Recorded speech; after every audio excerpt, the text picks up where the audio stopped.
room, so I'm just starting to sort that out. Hopefully that's fine. Ooh. Lads, we're live. We're live. We are live. We need people to come in. Get the link shared in the forum. Hang on. Who's the technophobe in this group, and who's got we're live? Did anything I say help? Did my advice help? Not really. No, okay. I was just asking, because if it was, I was going to take half the credit. But obviously, with it not helping, then I'm not going to take any credit. It was all Borky. Borky wanted his moment. That's what it is. He's desperate for his moment. Great news the day. Great news. Fantastic for Newcastle United. Wins in disbelief. Well, I'm now trying to. I'm going to go on YouTube and put the link in the chat. It's a sad day. Hallelujah. Sad day.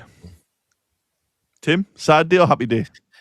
Well, I think it is sad in that, like I said earlier, he is a legend and he has done so much good work for Newcastle.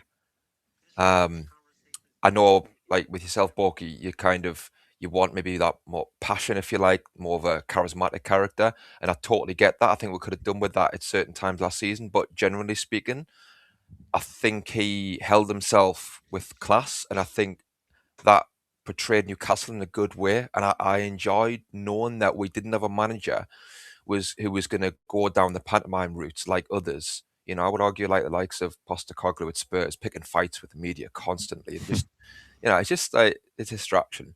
And yeah, I think it is sad in that we've lost a classy man that way.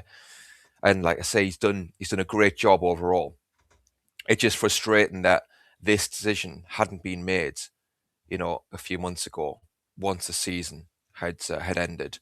They had to get their heads together, and somebody had to make a decision to say we need a fresh start. We just need some fresh ideas. It hard went stale. Like I've said before, it's not a slight on Eddie Howe in terms of the work that he's done overall. It's just that this happens in football. It runs in cycles. It's been 5 years.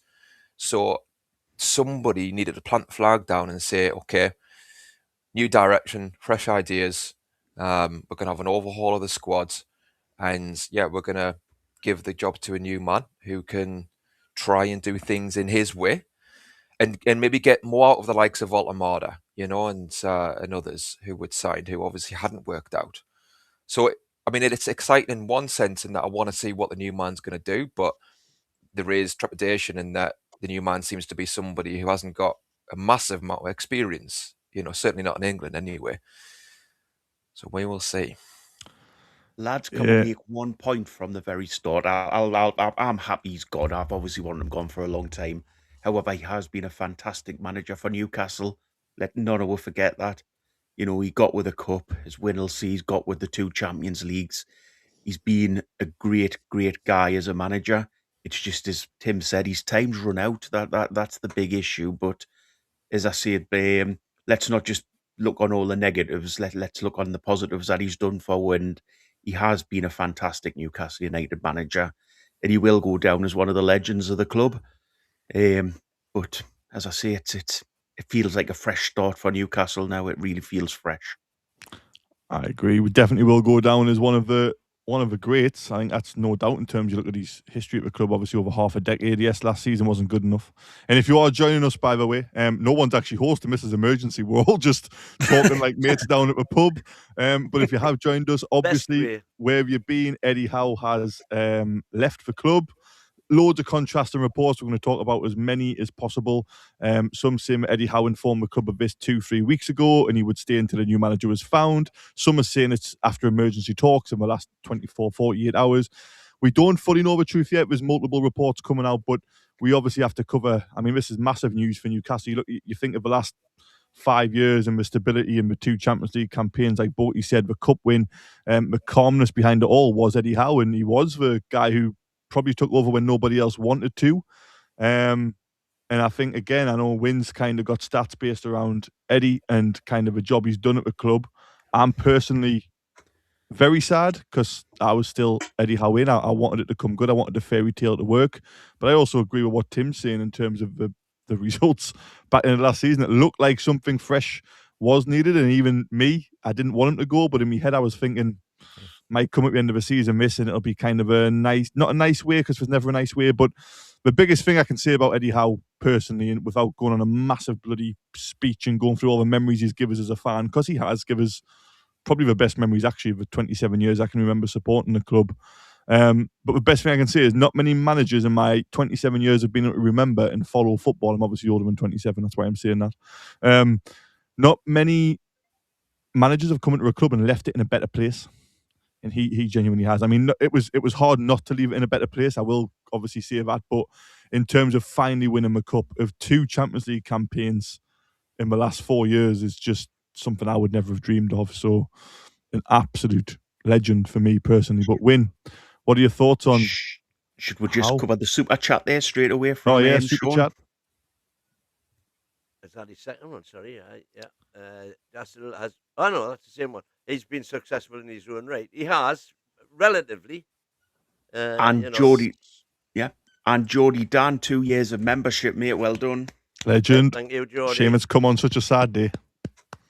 Yeah, thanks for everything, Eddie. You will always be a legend. Now let's unite beside Matthias Yassel. It still hasn't been confirmed. It's looking that way, isn't it? But there's a lot of Win leverage, that says, well, that's who's coming. It's not a name that's ever been on my radar, I've got to be honest. What about, had any of you ever heard the name before this morning? No. No, I think we've got to be honest and say that. Nah. But no, I'm disappointed. But having said all of that, the one thing that it can do now is unite the club and the fan base once again, because that hasn't helped at all. What's been going on with the bedwetters and the happy clappers for probably 18 months now. Let's not forget it's where we're now in August. It's 15 months, and 15 months only since there was 300,000 people in the town and a huge building-size poster of Eddie Howe outside the Sandman. How quickly things change. Amazing. But as I say, the guy should never be forgot. He should never ever be forgotten as a greater this club. But it's just sad that it's come to it should never have got to this point. It should have been at the end of last season. The club should have just sat down with Howe and said, "Look, it's come to a natural end. Let's part waves." And I think it was unfair doing what we've done to him, putting him in charge while every bugger gets flogged under his feet. And it's come to a sad end for him, really. Trulls is there celebrating 25 months membership. Thank you, Howe, for what you gave us. You will not be forgotten. But it was time for a change. Yeah. I think that's a fairly popular take on the city. I was going to say most fans who've supported the club beyond the last 4 years, which is most fans, let's be honest. We haven't got that many glory supporters yet. Most of them will understand the context of when he came in and what was going on before. But I think, again, it's that common theme, isn't it, of it's been half a decade. It's been amazing other than the last season. Obviously, the last season was very disappointing, but it doesn't take anything away from his first 4 seasons. But for me, it's like, what's crazy, it's not even the timing. So I agree, like, the timing's really bad. Of course it is. But again, if Howe told them 2 or 3 weeks ago, or if you had this conversation at the end of the season, it's impossible to know. It's really interesting that the Saudis have kind of decided that a 2-week search has resulted in, is it Yasil? Is that how you pronounce it? And again, a quick Google, obviously Salzburg and Al-Ali, I think is how you say it. It's a massive gamble coming into a club who have said by 2030 they're going to be one of the big boys. I hope he's good. There is a slight take that I've had on that, which is that, and maybe because it's one of their clubs. you know, whatever compensation is in order, they're just paying to themselves. So that's not a problem. Mm. If they want him and he wants to come, then he'll come. And also, there could even be an arrangement where, you know, you're coming in. Obviously, we'll see how you do, but in the meantime, we're going to be looking, and then you can go back to Al Ahly and complete your contract there. You know, some arrangement like that, so that they've actually got somebody in place who has a bit of a clue what he's doing, given his track record so far. So there is that element, and if he does fantastic, well, he stays in the turn away from whoever they've been looking at. What are Salzburg like with their young players? You know, is it the case that are they good with bringing through young players, developing young players? Is that maybe the thinking behind I know it? we sell them all to Leipzig. Right. when they do create them.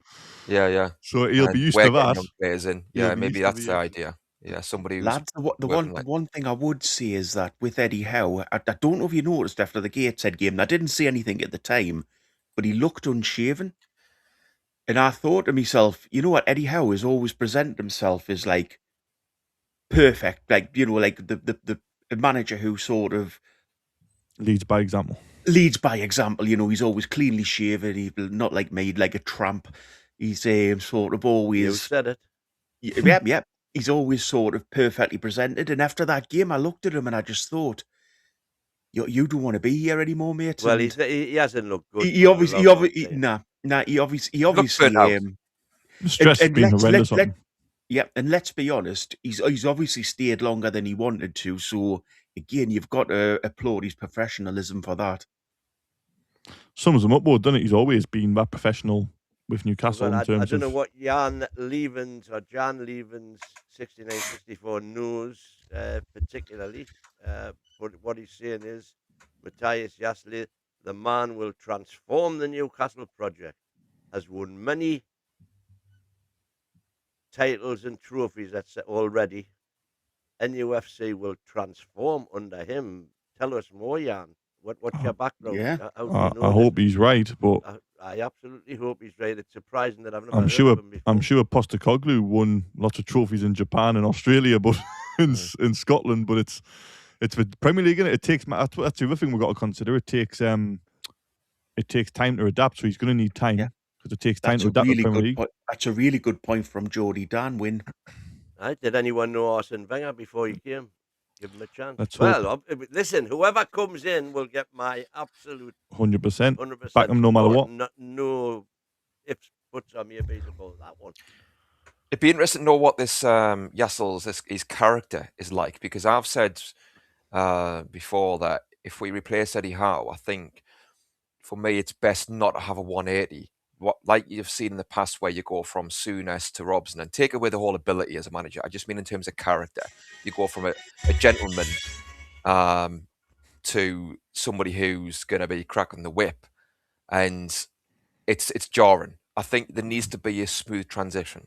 So I wonder what this character is like, this Jassel. Hopefully, like Eddie Howe's a man manager, isn't he? He's close to the players, probably too close at times from looking in from the outside, but he's like that with the players, and he gets them on board that way.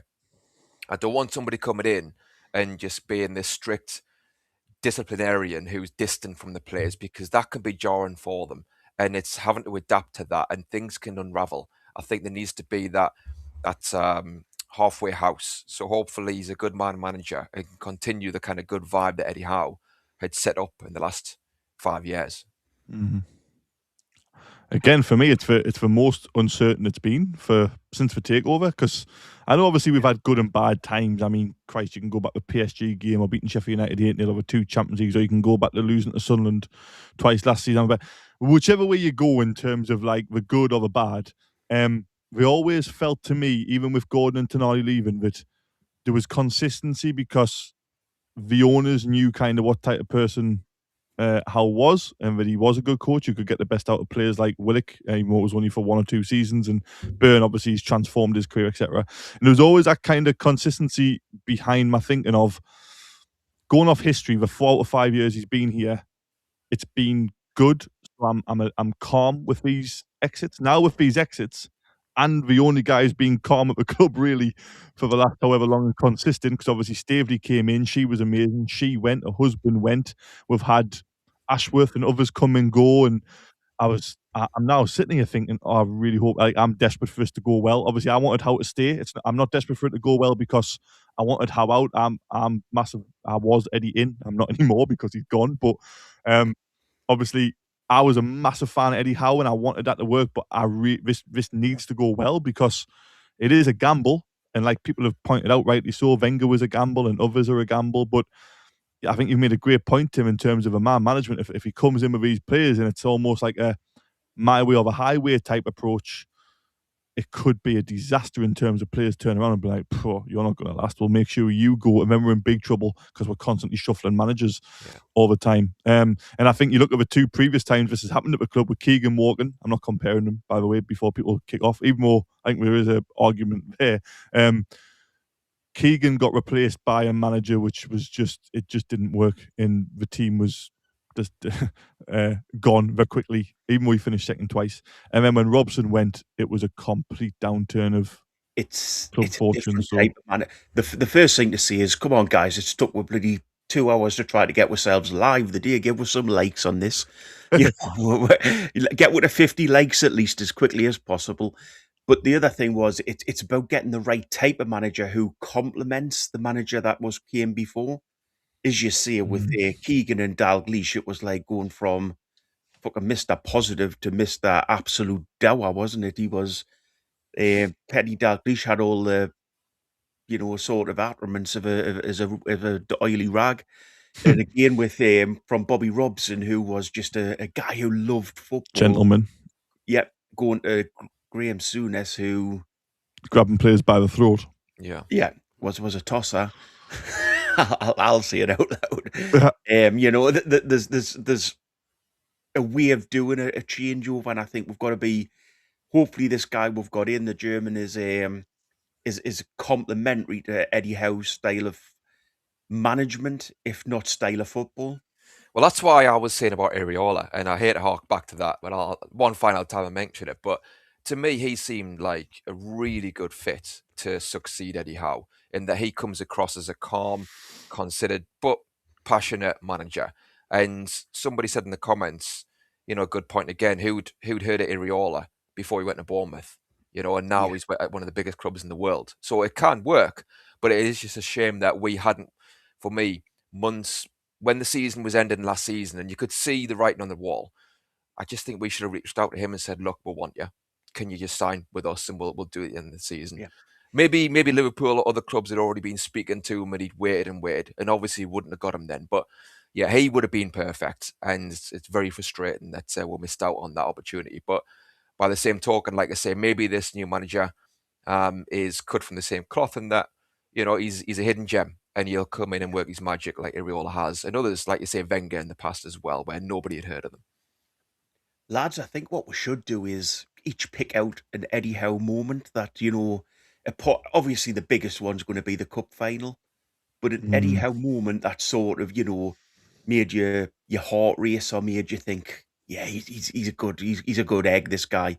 Let's not all make this down on him. It's come to a natural end. But I'll give you mine first, because I thought of this. It was it was Leicester, wasn't it? When Bruno run through on goal and Murphy crossed, and Bruno headed the ball into the back of the net. That's my abiding memory of sort of, apart from the cup final, as I say, and but that's my abiding memory of him. That was when we were at our best under him, in my view. Yeah, I think away from the cup final, obviously the PSG 4-1, because that's this generation's like Barcelona 3-2, isn't it? That's how good that was. I think for me it was probably the 6-1 against Tottenham. That just summed up when the whole club was united in one direction. There was no people doubting Howe. There was no people saying he wasn't the right guy anymore. He kind of won over the doubters early on, and then my God, that 21 minutes. We were 5. I've never I've never looked around a stadium and just seen bewilderment. I mean, there's so many. I could go to I've never seen us win 8-0 away. Obviously, Sheffield United was massive. I know others have in terms of under Robson. Actually, I probably did see that, but I was probably too young to really appreciate it. Who were the goal scorers against Sheffield United?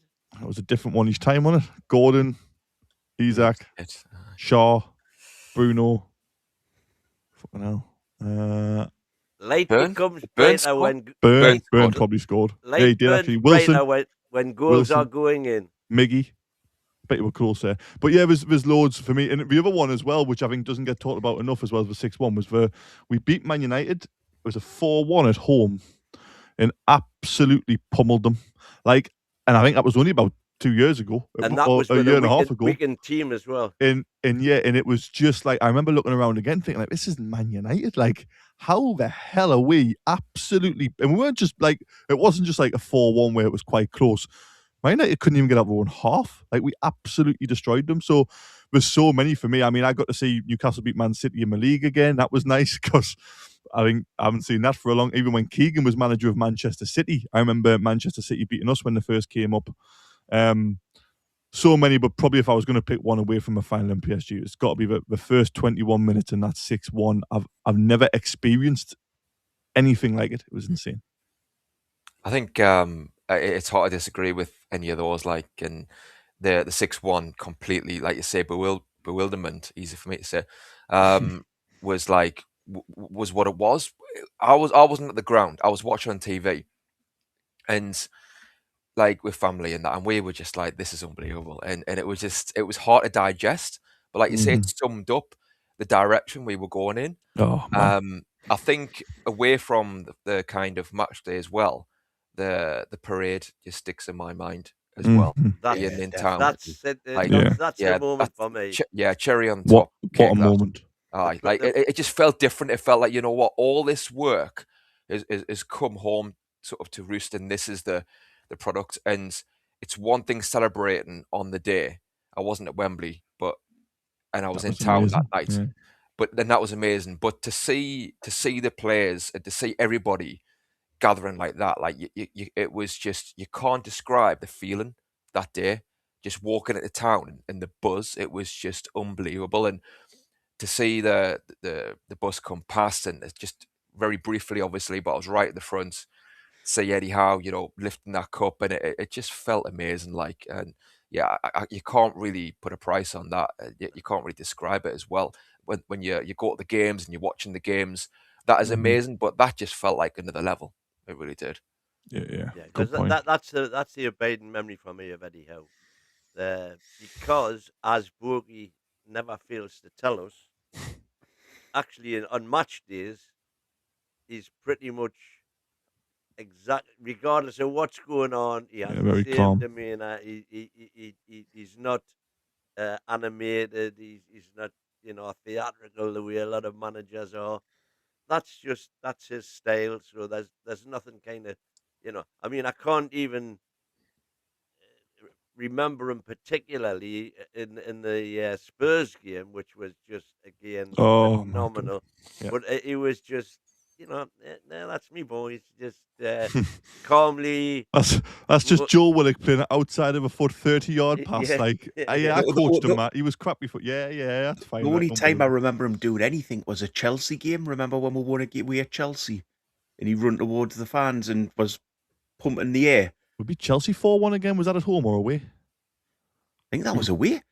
I think it was the away fans. He was running towards. Not remember him when he would run when it was the last game of the season, wasn't it? Well, that was Trippier who pushed him into it.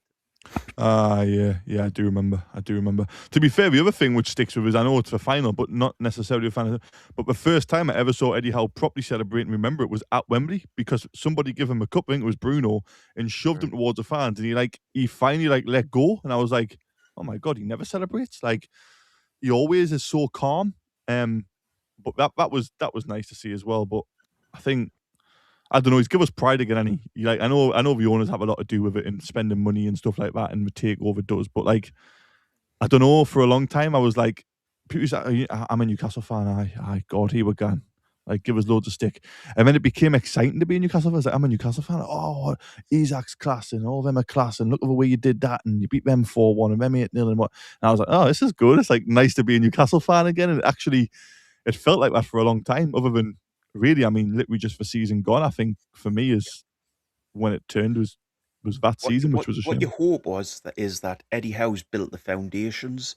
And now you see the club get we get a different person in who's got different ideas and takes it to the next level, and we'll build up from this point. And the guy that you'll probably always remember, if this project goes right now, the guy you'll always remember is Eddie Howe, because he won with the first cup and he set up the foundations for this. Yeah, with Champions League seasons and stuff. Yep.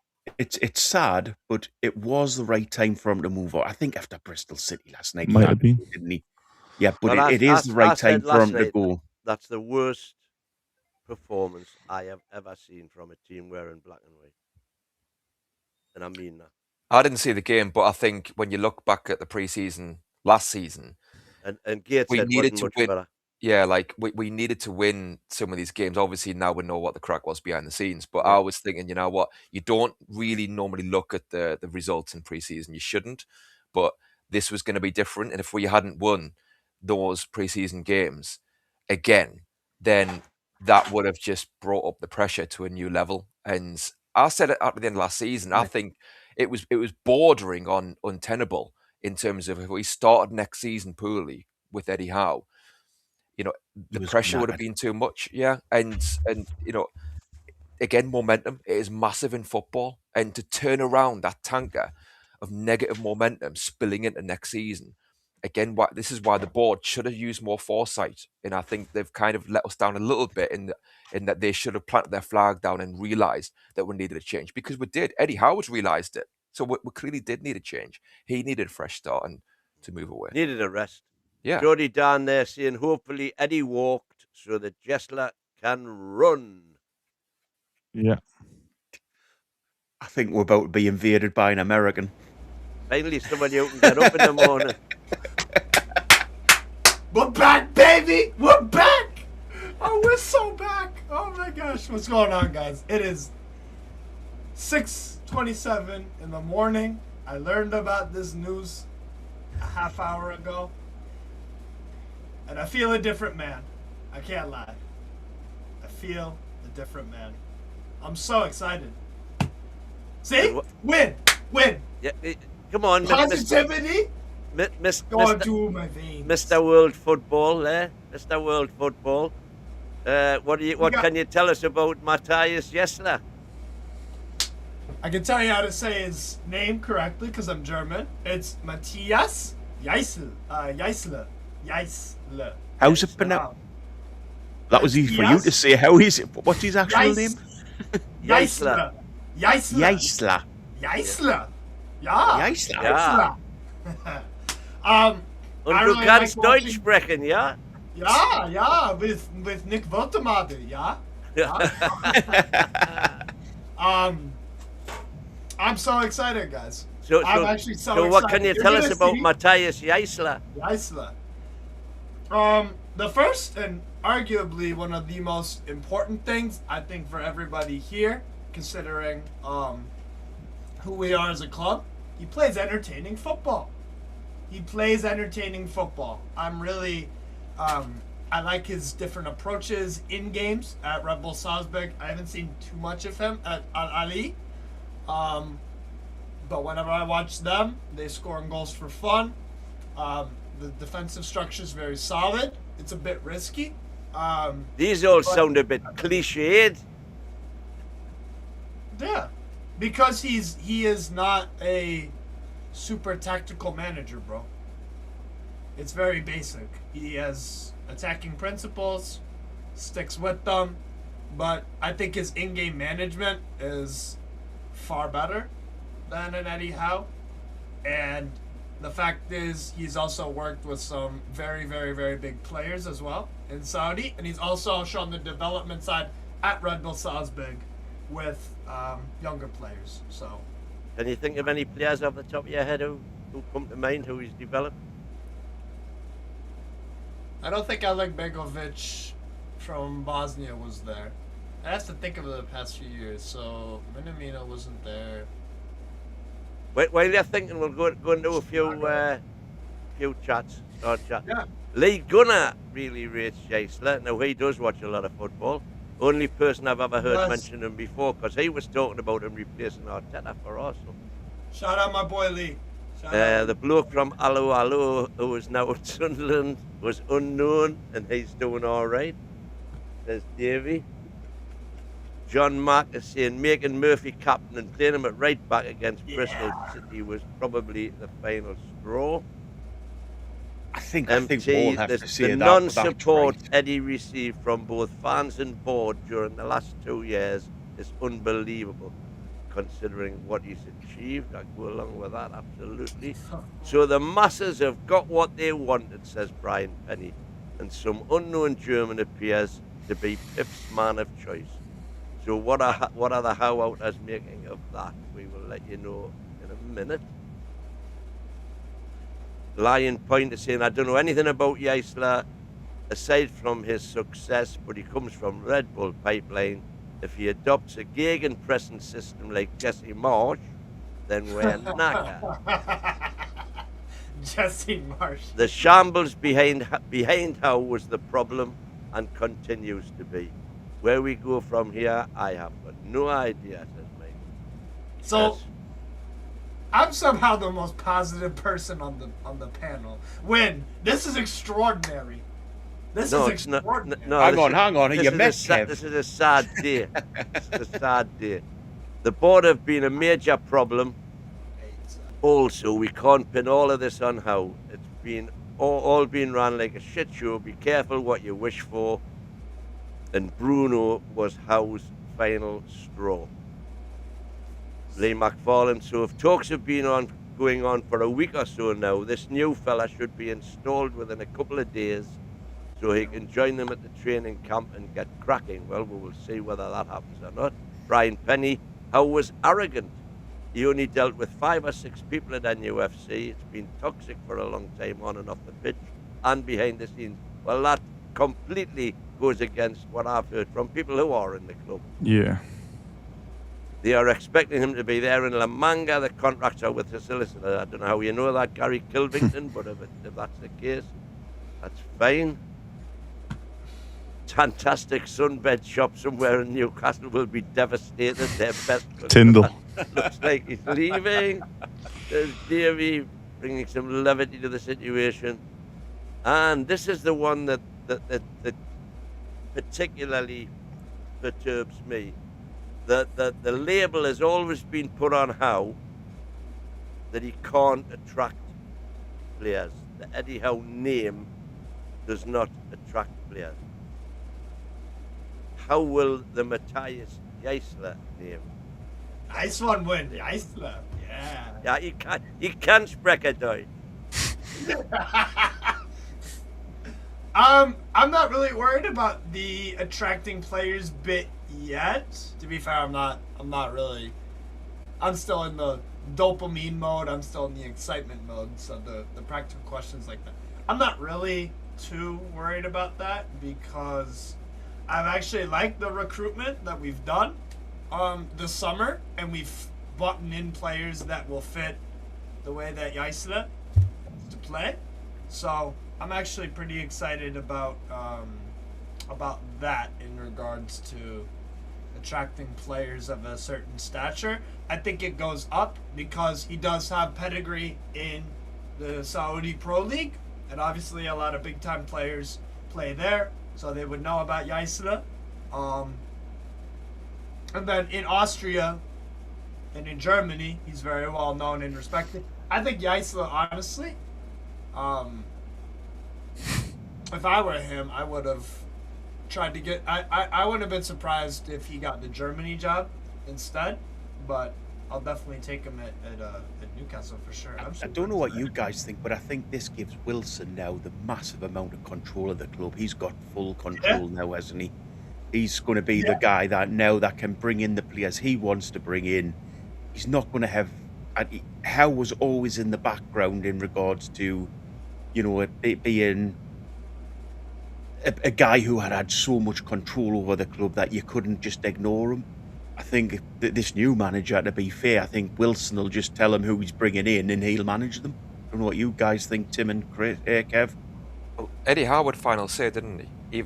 Yeah. Don't get us wrong, Ross Wilson was doing a lot of the work now this summer, but everything, from what I understand, had to be signed off by Eddie Howe. That's the way he works. And I've said before, I agree with that in principle, and that I think the manager should have final say, or at least major say, in who comes in, because it's their head on the chopping block if things go wrong. So I think that's fair. It depends what system you want to adopt. Some director football systems at different clubs are, like you say, where the DOF does have final say and the manager's happy to work with that. So it gives them free rein to decide the exact system they want to go forward with now. I'll say that. I think I always prefer a manager to have a final say, personally. Yeah. I think a football club works best when the guy who has to get the best out of players is the one who gets the final say. So it'll be interesting to see what happens, you're right, in terms of who does get the final say. I mean, if this guy's as good as what Steve's saying in terms of kind of alongside Klopp for the Germany job, he's going to want final say, surely. If he knows what he's doing and he's really good, he's going to want final say. I don't know personally, because like I said, I'd never heard of him until this morning. So if he's that good, he's going to want final say. So I mean, it'll come down to a relationship between Wilson and the new manager, whoever it is. I mean, it's looking like, is it Yasil or Yasle? I don't know how to pronounce it. Yaisle.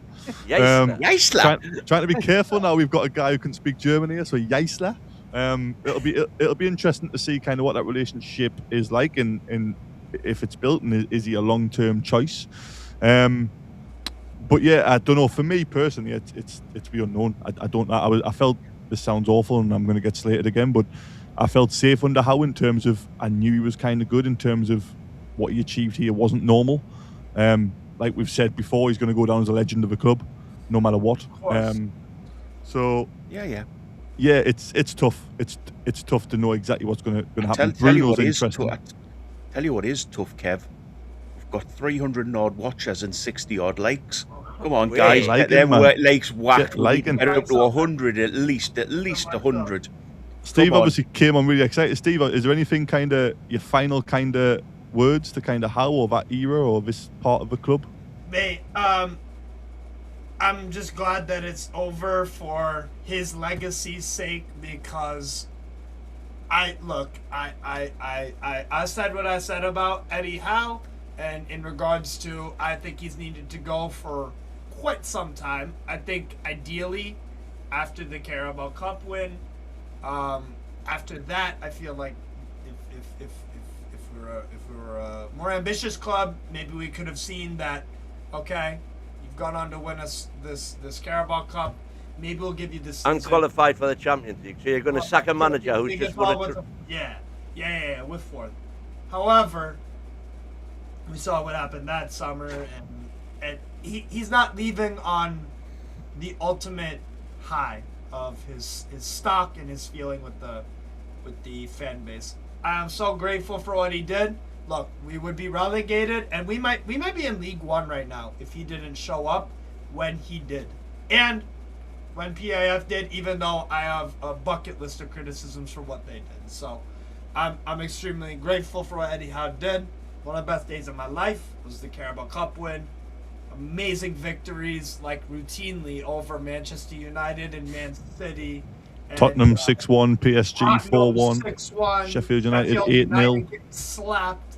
Like, there have been some amazing times. So, I wish that it was sooner so that I could remember him even more fondly. But I'm very, very grateful for what he did. But it was time. Oh well, just before I put Benjamin's up, we've got to, and before we let you go, Steve, Lee McFarlane, typical hyperbole from across the pond. What? I hope it's justified, but all we can do now is gear up the hope machine again. I can't hear excuses already I can hear excuses already for finishing 15th and the like. Nope. Well, here's the thing. When I rate a manager or a player, I don't make excuses for them when they fail. Yeah. So if Yasu finishes 15th, I want him out. And I'm going to want him out before a lot of other people do. I have my expectations, by the way, as of right now, for Yaisu, that are realistic. Okay? Here's what I am expecting / I feel are goals that he can achieve, okay? Get me into Europe, make a final. Steve, can I stay before you start? If you're What? going after this, I want your proper rant here, your proper, the way you talk about things. Do it properly. Do it in the American style. Oh, I am. My thing is I want European football. It's your expectations that are the problem. European football cup final. There you go. You Just like that. because I rate the guy, I feel he can achieve that. Do we need more signings? Yes. Do we need 2 center backs? Do we need 2 center backs because Botman is crocked and just not the same defender anymore? That's done. And Shar is crocked as well. And Byrne is as brilliant. As he is. Yeah. We do need to upgrade there. There's a lot to do still. But what I'm excited about, what I'm positive about, I'm going to emphasize the positivity. I'm genuinely excited for the new season. We have work to do, but we have someone new in charge. And you know what? Maybe we should just back it. Because that's what I was told with this Eddie Howe. Well, that's what we're going to do. That's what we're going to do. Okay, thanks for coming on, Steve. We will Cheers. catch you again. Yes, mate. And Lovely to also see you. from across the pond, we've got Benjamin there who is saying, what We've wild also news to wake up to. I was hoping to wake up to a new player, but this is better. Happy days, guys. Cheers to a new beginning, new manager bounce, says Ben. I'm Thank saying it's you, good not to Ben. hear Akon in the background, isn't it? It's an American thing. But on that point there, I think it is a good one because it goes back to what I was saying about the staleness. Now these players know that they need to impress. They'll want to impress this new man. They'll put in the hard yards a bit more than what they were potentially because they want to make a good impression. And we did need that, and you go to the preseason friendlies, it looked like the same old in terms of what we're seeing in the back end of last season, what we're seeing in terms of formation, the 4-3-3. I was concerned going into the season with Eddie in that if he was going to stick rigidly to this 4-3-3, trying to work Voltemada into the team. I mean, that was the conundrum for me. You've got this player, Voltemada, we spent a load of money on. There's a lot of pressure to make it work. How are you going to do it? He had a decision to make there. And to me, you need to play with another striker with Voltemada. You need to partner. And I just feared going into next season with Voltemada being up front, being isolated, just like it was last season. And yeah, just kind of running around Voltemada, getting burnt out, not getting involved. And yeah, I could have seen that, to be honest with you. But now I hope this manager does bring fresh ideas. He's German, obviously, so hopefully he's got that connection with Voltemada and can get the best out of him because he's like the elephant in the living room, really, because if we can get him to work in the team, I think everything else, could fall in place. But it has to. We either need to really build it around him or sell him. There's no halfway house because he's a unique player. You can't just fling him up front and say, okay, run around, chase lost causes, well, do an Isaac role. It's not going to work with him. So on that subject, then, you build a team around Voltemada and Voltemada gets injured. What happens then? Well, if I would play him in the number 10. So yeah, so would I. Then, so if he gets injured, perhaps somebody like Jacob Ramsey could come in and do that role. But that's where you go in the transfer market. And this is where, in the summer, this is why I was a bit on the fence in terms of, well, what is the plan? Because I'll be planning to sign players to fit into a particular formation, to fit into a particular plan. And that's where, okay, you look at the number 10. I was saying, if you go back to some of these shows, I would get a backup for number 10 for Voltemada. I would get a pacier striker like a Nicholas Jackson to play further ahead. And then you've got on the left, perhaps Ramsey and Barnes could have been enough to play on the left, to come inside. Because if you got the inverted wingers to be like a box, like we had against West Ham in that game where it worked brilliantly. I know it's one game, but I think the template is there. You've got a box midfield with Volta-Mata. You're not going to get outnumbered then, where people look at it and say it's a 4-4-2. Well, it's not really when you've got those players coming inside and you've got the full-backs overlapping. That would be my template, and I would have recruited for that. So what the recruitment has been for in terms of like Eddie Howe and the formation, we will see. But having said that, I think a lot of these players coming in seemingly are talented, and I do like the fact that they're all young players, but we do need to combine it with experience. We absolutely need to get that sorted out. Oh, I will add as well, was comments there about like, after what was obviously not Newcastle fans, which is absolutely fine. Welcome everybody here. Same with some people talking about Eddie Howe like this. What is going on? Just some. Do you know with? I don't think there's Two nobody sets, sitting Jordy here Dan sla- celebrates some- 24 months membership. Thanks for everything, Eddie. Legend. You will always be a legend. Now let's unite behind Matthias Yeah. Geisler and our new players. Away the lads. Well said, Jordy I Dan. don't think there's anybody sitting here slagging Eddie Howe off. We're all appreciating what he has done for the club. I think it was when that Steve bloke came on and was celebrating. I think Yeah. the guy was like, what has on. happened to Newcastle fans needs to be balanced. There was a there's- comment about that, and I was like, There is there's- much of that going on. Trust me. Yeah. There's nobody American came on the same channel and celebrated Howe going, to be fair to the bloke, he's done a great job. We're all admitting that, but we're saying it's the right decision now to let him go. I think as well, just to quickly say, I think, again, I wasn't at the games last season, but from the outside, it looks like the crowd were fair. And it looks like Yeah. he left the club without being supposedly hounded out. So before the likes of Sky Sports and others may kind of jump on a bandwagon and say kind of, well, the fans were complaining and this and that, has he walked? Well, you can tell, Kev, you got the game, more games than me last season. You tell me, but it looked like it was more kind of a sadness when I think back to games like Bournemouth, where it was like we're losing again. There's a bit of sadness here and a little bit of frustration, obviously, but it's more kind of deflation than anger. And so Eddie Howe did not leave the building with the fans completely on his back in the ground. I think the fans tried to get behind him. In the ground, it was still quite fair. I mean, there was some around me who were a little bit like I've seen this morning in terms of group chats that have been a bit over the top of like they'll be celebrating and all that stuff. And I think, Jesus Christ, like after what this bloke's done for us, I don't know, context is amazing. But then you're right, most of the people I was also sat with and the wider people I spoke to was very much like, we can't be disrespectful to this bloke because we appreciate what he's done, like what Boaty was saying before. So yeah, I think in the ground it was very, I struggle on a personal note with the whole difference, because when I'm at the game and what I hear and see is very different to when I then log into social media. And I don't know if just the minority shout louder or if the minority don't shout loud enough. I don't personally know what it is, and I'm not saying anybody's wrong or right. I'm not clever enough to work out who's right and who's wrong in terms of like the live crowd of a social media fans or other ones on social media, even fans. I've got no idea.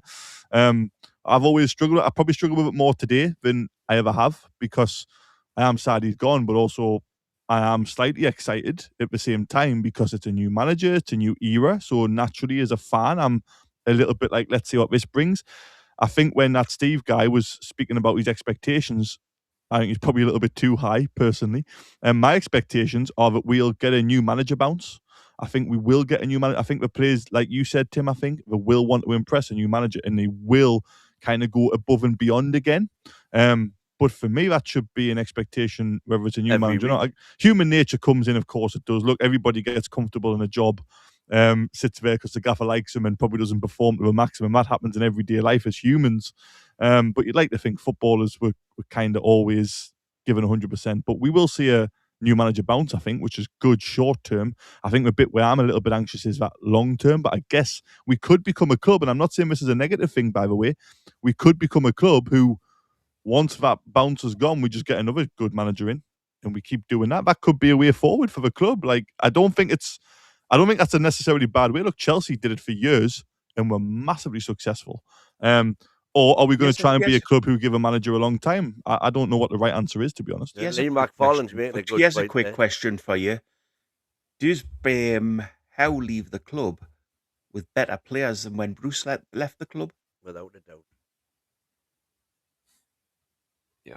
No, there's Not no way sure. any new manager will be as good at fielding questions for the Hang on. owners and We, players, etc. yeah. He covered for them so much. He deserved another trophy for that alone. Wilson up front, so we had a goal scorer in the team. Yeah, Wilson Rapka retired. and Tonali's goal, a been bit- sold. Gordon's been sold. Yeah. So them players gone, and Bruno saying is gone as well. Is this squad as good as when Bruce left? He created a better team, but then it's been ripped apart, hasn't it? Been It's ripped been, apart, yeah. So I'm just trying to think now. This squad that he's leaving includes Byrne, Bruno, J7, Tino, Toure, Bamba, Walter Morta, Miley, Hall. You know, there's half a dozen players there that are better than any player we had when Bruce left. It's more potential as well, isn't there? On the more field? potential because it's younger. More I think potential, but I'm saying, is it a better squad? Is it a better? it's What are you hard to talking tell about? because we haven't seen Potential? 4 or 5 of them, have we? It's a good question, though. Potential, J7, Bruno, Byrne, Tino, Hall, Well, J7 was Miley, it? Walter Morta. Not this version of Joe Linton, I guess. That'll be interesting to see what happens with Joe Linton. Yeah. Because obviously Eddie Howe was the one who kind of, I know it was a red card and was an argument around he was forced into it or he decided or whatever. But Joe Linton's, I mean, a lot of them actually, you look at the careers who are still there, who he transformed in terms of Murphy, Willock to an extent, Asula. I mean, does a new manager really come in and pick Asula over Volta and Wissa? You look at experience and names and reputation ahead of a guy who had a purple patch at the back. I think Howe would have started with Asula personally. In that first game. It'll be very interesting to see what a new manager thinks of that situation. Well, we've had no information at all on this injury.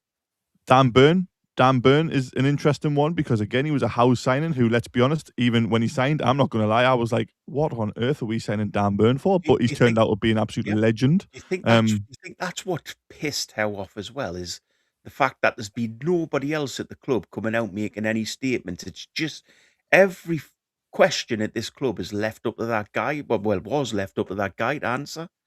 You think he's just thought to himself, well, why am I putting myself through this? You know, it's probably stress, I think. Yep, I go out and have to answer everything. There's nobody at the club.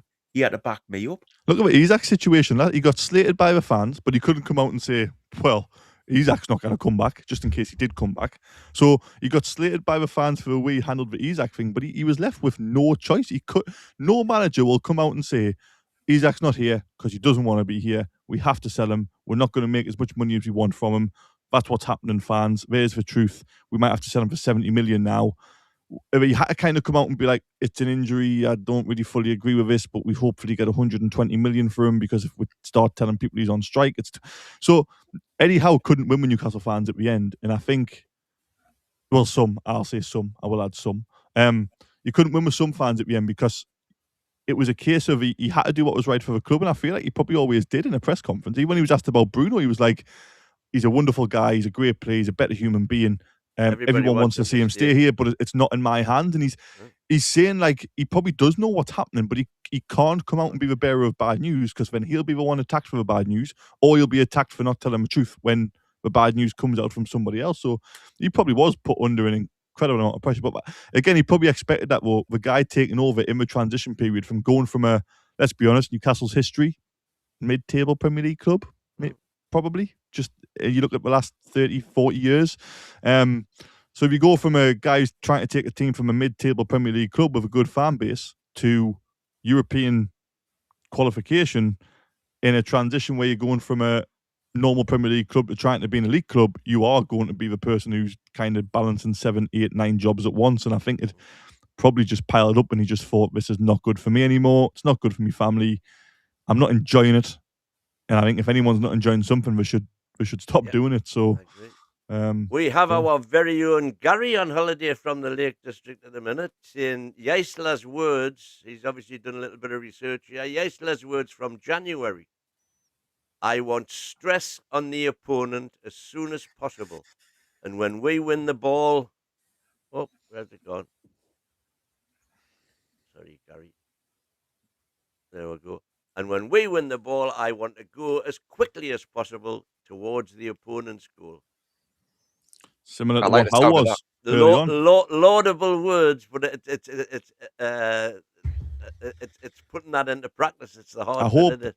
I hope he can get it right, and I hope he can put it in. But again, Yes, Gary. the question will be if that's successful. The question will then be, well, it's 2 games a week now. Have we got the fitness levels to do that? So, but we might have a squad by then, hopefully. But that's exciting. I quite like that quote because it sounds a little bit like what Howe was in his first 3.5, 4 years. Yeah, It was exactly. very high intensity. So yeah, I like that as well. It goes back to what I was saying about that transition. You don't want to have a 180 to go from the manager you had to somebody who's a total 180, different 100%. expectations from the players, different playing style altogether. I think if this manager plays up to those words, then that would be spot on. And I think you talk about fatigue and stuff. If we go back to 2 games a week, you want this new manager to improve upon things like rotation with Eddie Howe, because Eddie Howe was stuck on certain players who we would not rotate. I mean, Joe Linton, we spoke about him. He was one where in the Premier League, if Joe Linton was fit, Joe Linton played, basically. He just wouldn't rotate Joe Linton in the Premier League. So I think a new manager like Yasso, is it? If he can come in, Yaisla. And just add those aspects, a bit more ruthless when it comes to things like team selection and rotations. Again, it's not to say you're coming down with a hammer. You just have a bit more balance. Tim, I think the big decision that he's got to make is who's going to be captain? Who's going to be... let's face it, we all think Bruno's gone now. Who's going to come in as the new guy's captain? And I think that's a massive decision to make with this squad.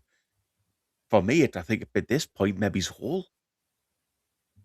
I think he's too young. Well, I don't know. You see, I wouldn't mind making Hall captain because for me, the captain has got to be somebody who is going to be picked every week. Yeah, and he is definitely going to.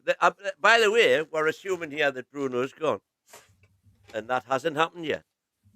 But sorry, we just had another super chat there, which was from AT NUFC saying, anyone know what players Yaisla has signed? Well, I don't personally. As we said, mate, I think we'll all sit here and be honest and say we know nothing about this guy. We're going to have to go off stream and look into him because we'll have a bit more. We'll have a lot more information by 9:30 tonight for the normal. No pressure. I wonder who's hosting that one. we've came on as an emergency tonight. Today, but we don't know much more about him than you guys do, to be honest. Yeah. We did have a comment in the chat there with a name I am going to struggle to pronounce. Not sure where they were from. Smash for Likes is a good one, no? Not the one you want to know, but it's a good one. Absolutely. Where is it? Just quickly look. Guys, it'll take Win about 3 days to get to this chat, so come on, hit the likes while he does it. Get to 150 likes. That's my challenge for the day. I want 150. 150 likes. That's so you can turn around and say 150 people wanted Eddie Howe out. 150 happy people in the northeast. It is like I am sad, but I'm also excited. Like it's such a weird thing for someone who's I know obviously the guys who wanted Howe gone will be happier and more excited. But you know what? I'm scared. I'm scared with this as well. It's a scary situation. Yeah. I've said for ages, be careful what you wish for. I hope he comes in, and it's like I say, I expect a new manager bounce. I think early on in the season we should do pretty well. I think based on players desperate to impress, a new manager to kind of get him a starting 11 or cement the place still or keep the place even. But that should hopefully happen. But it's a little bit. Oh God, I don't know a lot. I don't know. Is the answer. I've had 5 years of unbelievable memories, stuff I'll tell my grandkids about. Squeaky bum time. Yep. I've had 5 years, half a decade of stories I'll be able to tell my grandkids about, and I'll be able to tell my little son, he's only 3, so I'll be telling him all about the stuff I've seen in the last 5 years and what a time it was. I hope when he's old enough to kind of know what's going on, he'll be saying, "What are you talking about? That's an out compared to what we're doing now. Like winning the league every year." And so, I mean, I hope that's the case, but I'm very uncertain because I just don't know who this bloke is. I do think it was needed, though. Honestly, I do think. I know he's unknown manager. Obviously, like who comes in, whether being this manager is a different topic. But I think we needed that change. I think going into next season, it gives us something fresh. Yeah, it might go wrong, but I think it'd run. Eddie Howe ran his course, and I do think it probably would have went wrong next season if Eddie Howe had stayed. Personally, it's no slight on the job he's done. This is Chayuda time top on. I'm assuming What was you're that from Chayuda time. Sounds like time top on, doesn't it? Get your time top on. Time top on. But your excuse time my top on. butchering your name, Chayuda. I'm assuming you must be from the Far East there, somewhere, Malaysia or Thailand. So he replies and say, "No, I'm from Biker." winning 2 titles with RB Salzburg, and actually was sought after, but for some obvious reasons, Ching Ching went to the Saudi Pro League where he won 2 titles. So he's got a history of success. I've done a little bit of research whilst Wim was trying to find that. Formations usually, this is off Sky Sports, by the way, I haven't found this myself, built around a narrow 4-4-2 with wingers, bit old-fashioned. Good. And with Al Ali, a 4-2-3-1 was quite popular. And at Salzburg, he was asked about his team having lots of possession, almost sometimes passing to death. He said, this is his quote, "You have to develop your game, you have to always make progress." He has indicated that he's willing to look at all the top coaches for inspiration, and he says they always have some principles you can see which makes sense to include in your philosophy. It's not about copying exactly, but seeing interesting things, creating your thoughts about it, and then if it fits, you can bring it into a new way of playing. So apparently that's when he went from a possession coach into a more high press kind of heavy metal football coach. When he's talking about people he's looked up to, I'm assuming Jurgen Klopp when he's doing that, even though he hasn't mentioned them directly. So it sounds like he's quite an adaptable guy, and it sounds like he's willing to maybe do different things based on what's needed, which sounds like a positive. I'm searching for positives here because I'm a positive type of guy, as I've been slated for. So I'm hoping he is adaptable. I'm hoping he does have multiple game. Again, Howe got launched all the time. He doesn't have a plan B, but when he actually tried something like 6 different formations last season, which is mental. So I'm probably too much. I'm hoping he has like a couple of core philosophies and then builds it around that, hopefully. And hopefully he's a belter and we're singing his name in about 4 months' time. Lads, can I make a quick prediction here? This is going off topic, but, well, not completely off topic, but if you've got a couple of quid, 2 or 3 quid, stick it on Howe being the next Man United manager. Oh, Carrick not working out. He does Carrick fit Man United's build, and he fits that kind of longevity, passion. That would be my bet for next season is 10 to 12 games in, Howe becomes Man United manager. After he's had 3 months rest. I'd be devastated if he went to Man U and did well. I can see it. I can definitely see it because I think Carrick is he's done a great job so far, but it's one thing being caretaker, it's another thing being permanent manager. I think that'll go wrong. Howe's kind of shown what he can do with coaching as well. Smeaton, love the channel, lads. First time commenting. I've had suspicions around our ownership for a long time. Aside from ridding ourselves of Ashley and showing ambition for a year or 2, we are regressing. And I don't know that I agree with you, Chris. He is on. I probably agree with you more, Win, in terms of. But I do. This is the first time I've genuinely looked at the Saudis and thought, "What the hell?" Like, surely you have to go for a Poch, or you have to go for a. Again, I know nothing. Like, I don't know what Poch's situation is, or if he can reach out to him. I don't know how good this Eisler is. I hope he's unbelievable.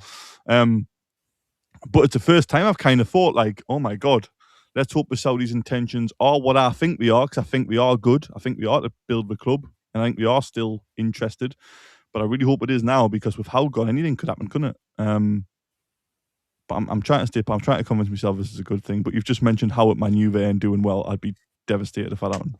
I think that's quite. Honestly, I think that's quite a good bet. If you, as I say, just a couple of quid. Don't go mental, but a couple of quid on Howe becoming the next Man United manager. And Proziak, you are a fucking legend, mate. Proziak has Gifted a membership, and it has gone to Lion Point, who's been in the chat this morning. Well done, Lion Point. Geordie Dan's keeping us updated, saying that Keith Downey has said that Eisler in the next 24 hours and will be part of the La Manga pre-season training camp. I think the boss would say as well, remember, if you're a member of the AM channel, you get to join in the football prediction next year for free. So, you do get a massive benefit from that. If you join up, it means you put your predictions in. And I think, is it 50 quid each cup competition win and 100 quid for the league? Yeah, lots of money. Yep, lots of money you can win. Not if you're me, because I'm shit at predicting things, but anybody else could. So, in other words, take no notice of his prediction that Eddie will be at Man U. I go with me heart, not me head. God, your heart must be dark.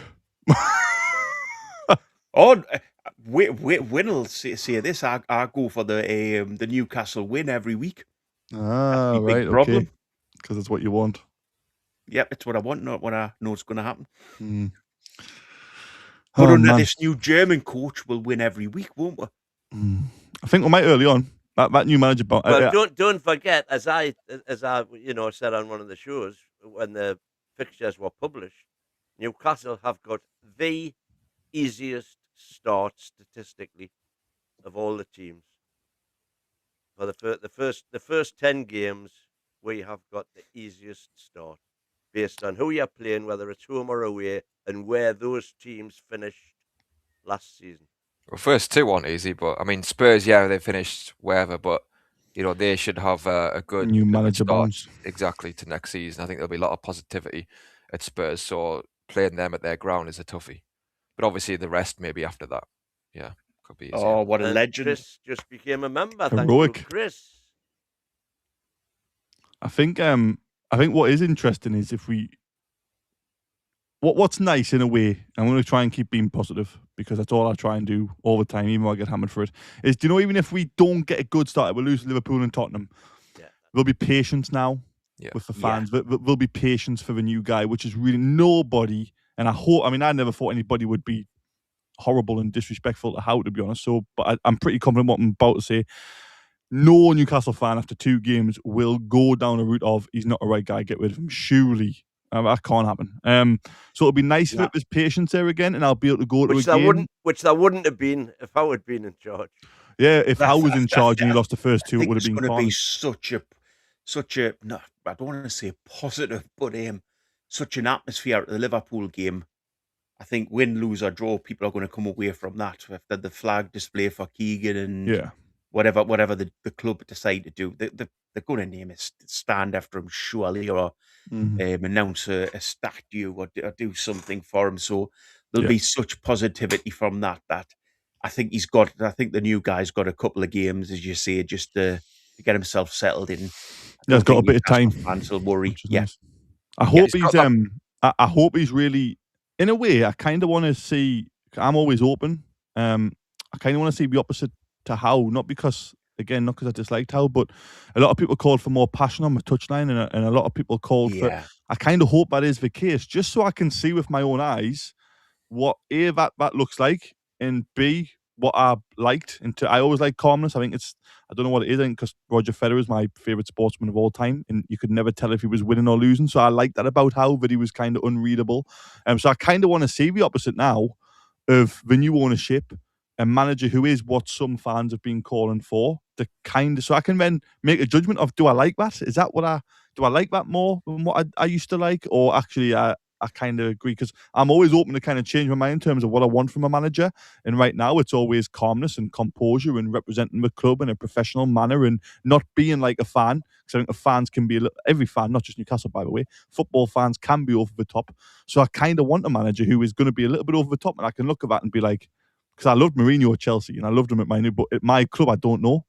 So I'm kind of excited to see if that is what he's like. And I'll sit there and I'll watch and I'll be like, I was wrong, I actually really like that. So I'm hoping that's the case, but I don't know too much about him in terms of what he's exactly like. Well, we don't know anything about this new manager yet, do we? We've each got to read up on him and see what he's about, and then come in the night and talk about it, don't we? Do you? Oh, go on, super chat. I like. Mercury Dave saying, I like the underdog status we will have. It might work. That's a good point. Yeah. Wynn's getting told off off the boss by the minute for going live. I'm still trying to wake him up. He's still asleep. But I think it Still, gives breathing room, doesn't it? Hang That's the on, thing, hang like on. you say. Can we say what he would say to us? He's a proper wanker. How can you sleep through this fucking news? yeah. But Someone just put Federer as the Arsenal of tennis. What? Federer played fair and elegant. Arsenal don't do that anymore. Federer he was a class act. He's a Do you know what I class. mean? Arsenal I used to mean, be that under yeah, Wenger. I agree. Arsenal used Well, to be that under Wenger, but not anymore. not in the latter years, maybe, but yeah, I agree. And but I think with the new manager, it gives breathing room, and I want him just to be his authentic self. He doesn't have to be playing up with the cameras and stuff. But if he's a bit more animated, a bit more, enthusiastic, if you like, in terms of outwardly, then you can see maybe what the players are going to be buying into as well.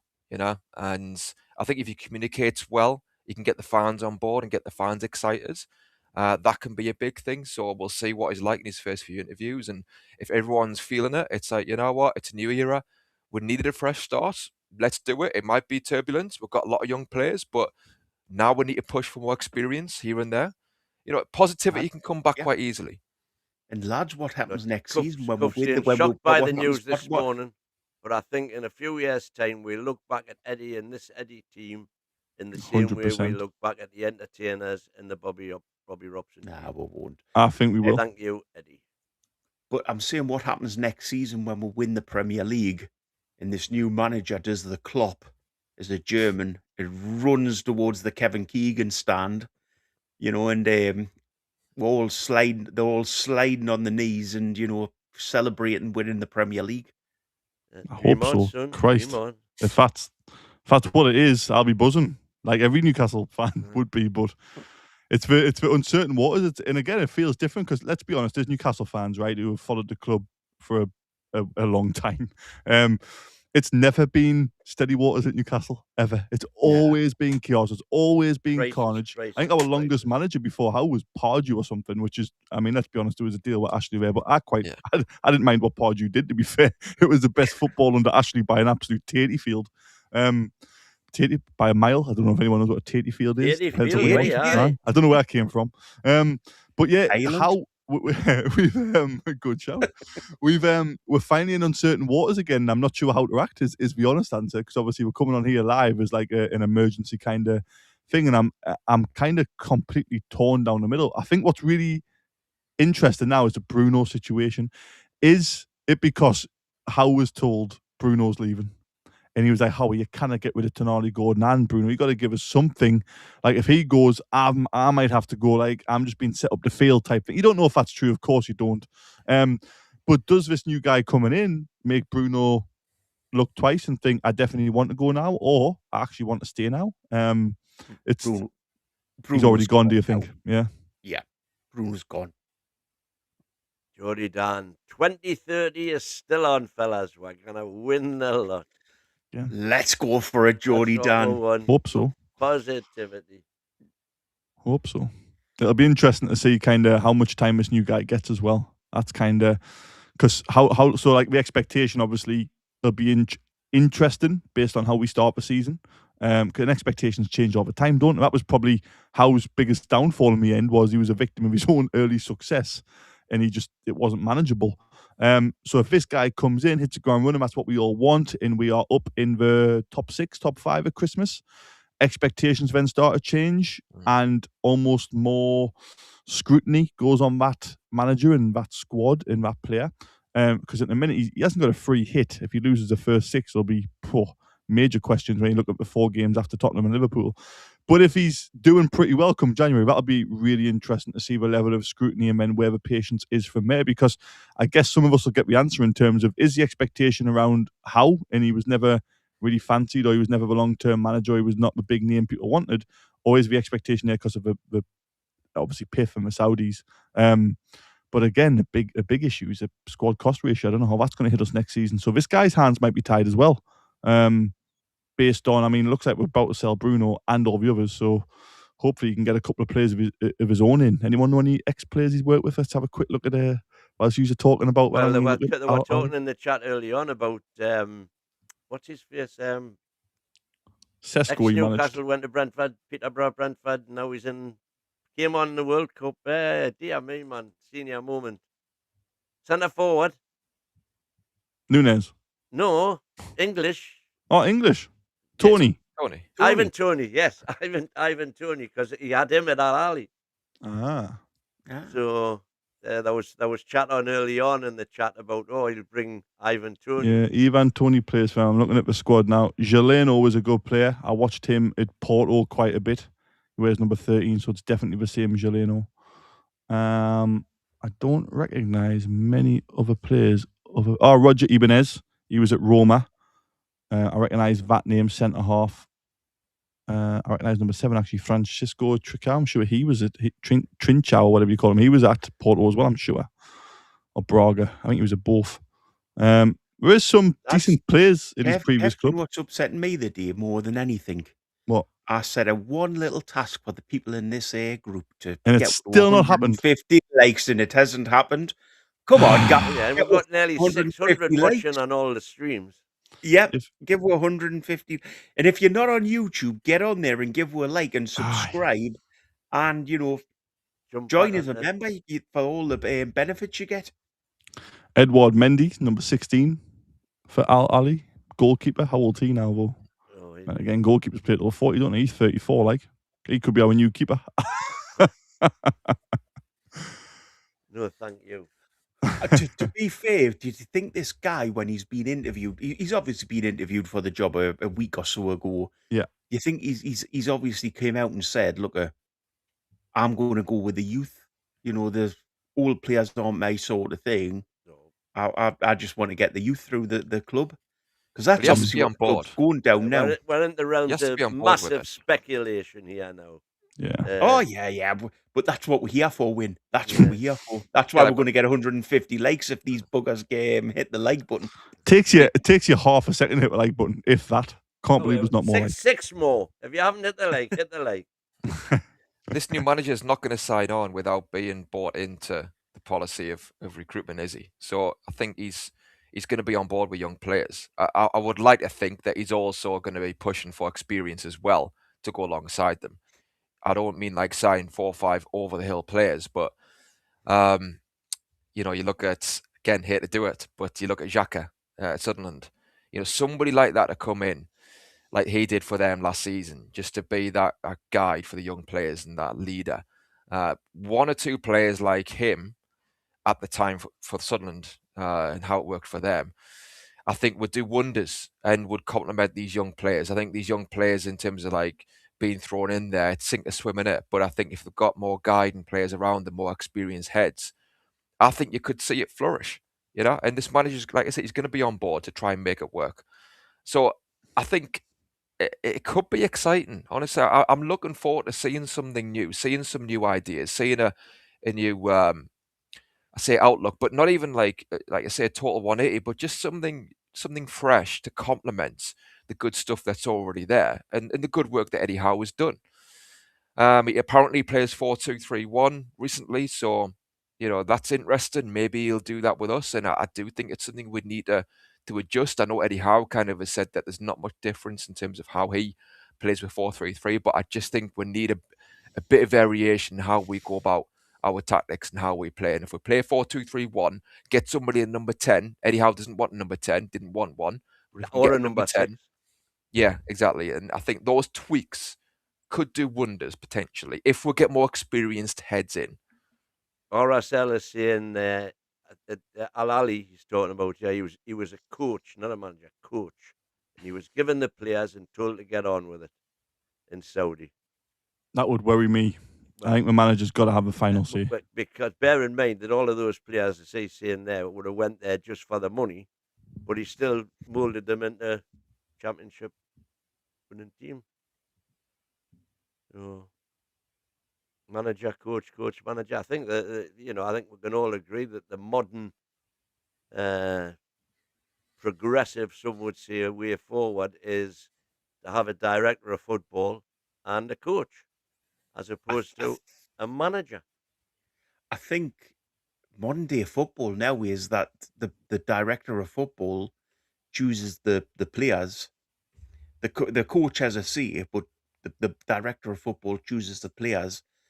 And you're then not, if the coach gets sacked, you're not sort of is in such a bad position where you need to bring somebody in who doesn't want the players because you just bring another coach in. So I think the manager job's actually going out of football quite a bit.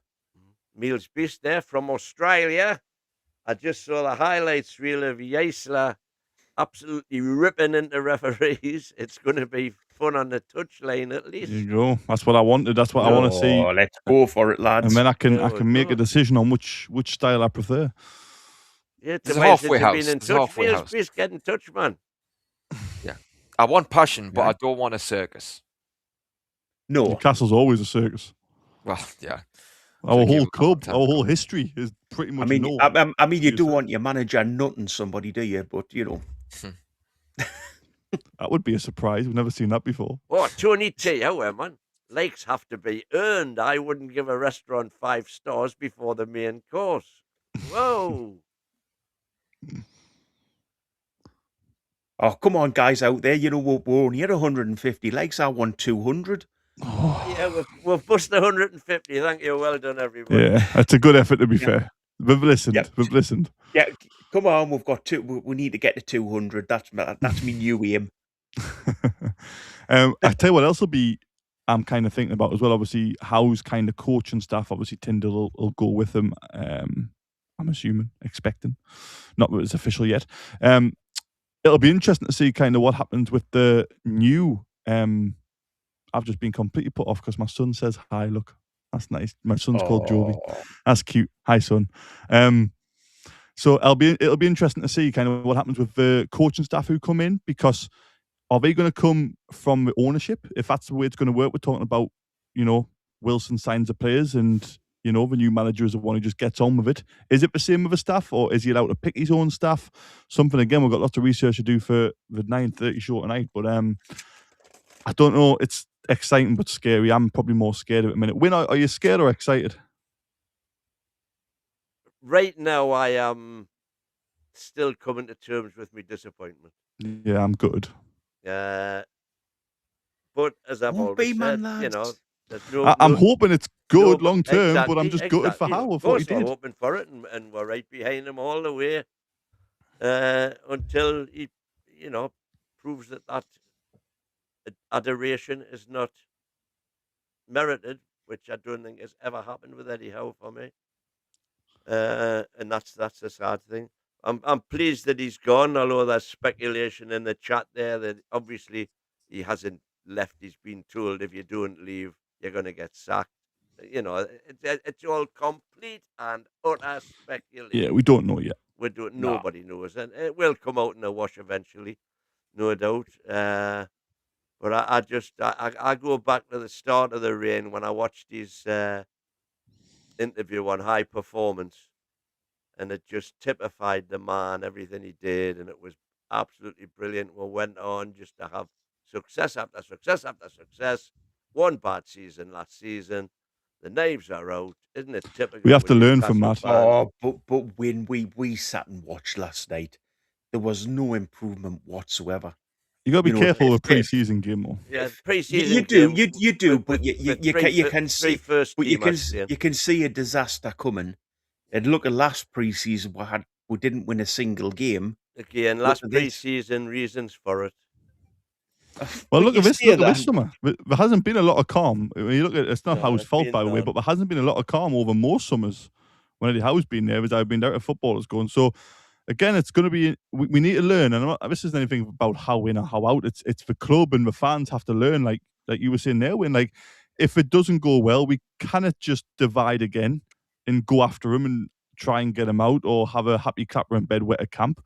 The club need to learn in terms of we need stability over the summer. The Hooray! gaffer's ringing. The gaffer's he's woke up. Put him on loudspeaker. Get him on loudspeaker. No, get him on loudspeaker. Tell him he's live. But yeah, look, I hope we start off so well, but we have to learn from the mistakes we've made. I think it will be calm though. Do you not think, Kev? Because I think It will short term. Yeah, and obviously if you start losing every game, then you know naturally the crowd are going to be kicking off. But Of course. but I This think will be interesting. How long does it take to get out of bed, into the studio, make yourself look respectable, have a you know what, and get on the live. What do you say, Win? What do you say? He says, what's that? There's a load of missed calls here. What's going on? You should have just won up. I said we'll be live an hour and a half. Eddie's gone. What? Oh, fucking hell.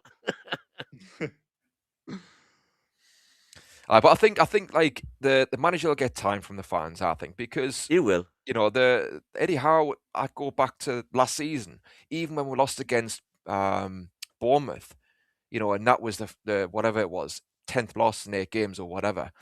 The fans weren't kicking off like they had done in the past. You go back to Souness and Robson and that period, and That was awful. absolutely, it was awful because I think that was when I was getting a bit frustrated, where I think St James's Park had turned toxic at times, and so Bobby didn't. It's when I started to dislike Newcastle fans as a Newcastle fan. Right, when so I had Bobby out.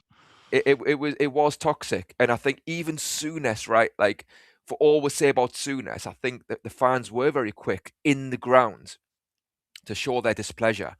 And even then, I was saying, look, he might well not be the man, but let's just give him a bit of leeway. Allardyce happened to. Allardyce, I agree. I think we're got on his back. Lads, I remember being on the school bus, driving around Holy Cross and seeing the Chronicle poster saying Keegan leaves Newcastle, and just bursting into tears on the top of the bus. That was me this morning. Fucking hell! It I'm was only joking. absolutely devastating when he left. So, yeah, and sometimes when somebody leaves who's been a big stature, we do go down. So we've got to be ready for that potential as well. There is a potential that will go backwards, but you have to take that chance at this point. You couldn't just leave that guy in charge. My argument has always been: be careful what you wish for. And 100%. the point is with me though, I want me to be completely wrong about that. I want to stay there. There's far too many people who are willing us to fail. This was when Howe was there, willing us to fail just so they could be proved right. Yeah, Geordie, Dan, I live Wilton Key, mate, so I was just down the road from you. I don't know why your boys' club was in our area. It was in your area, not ours, but hey.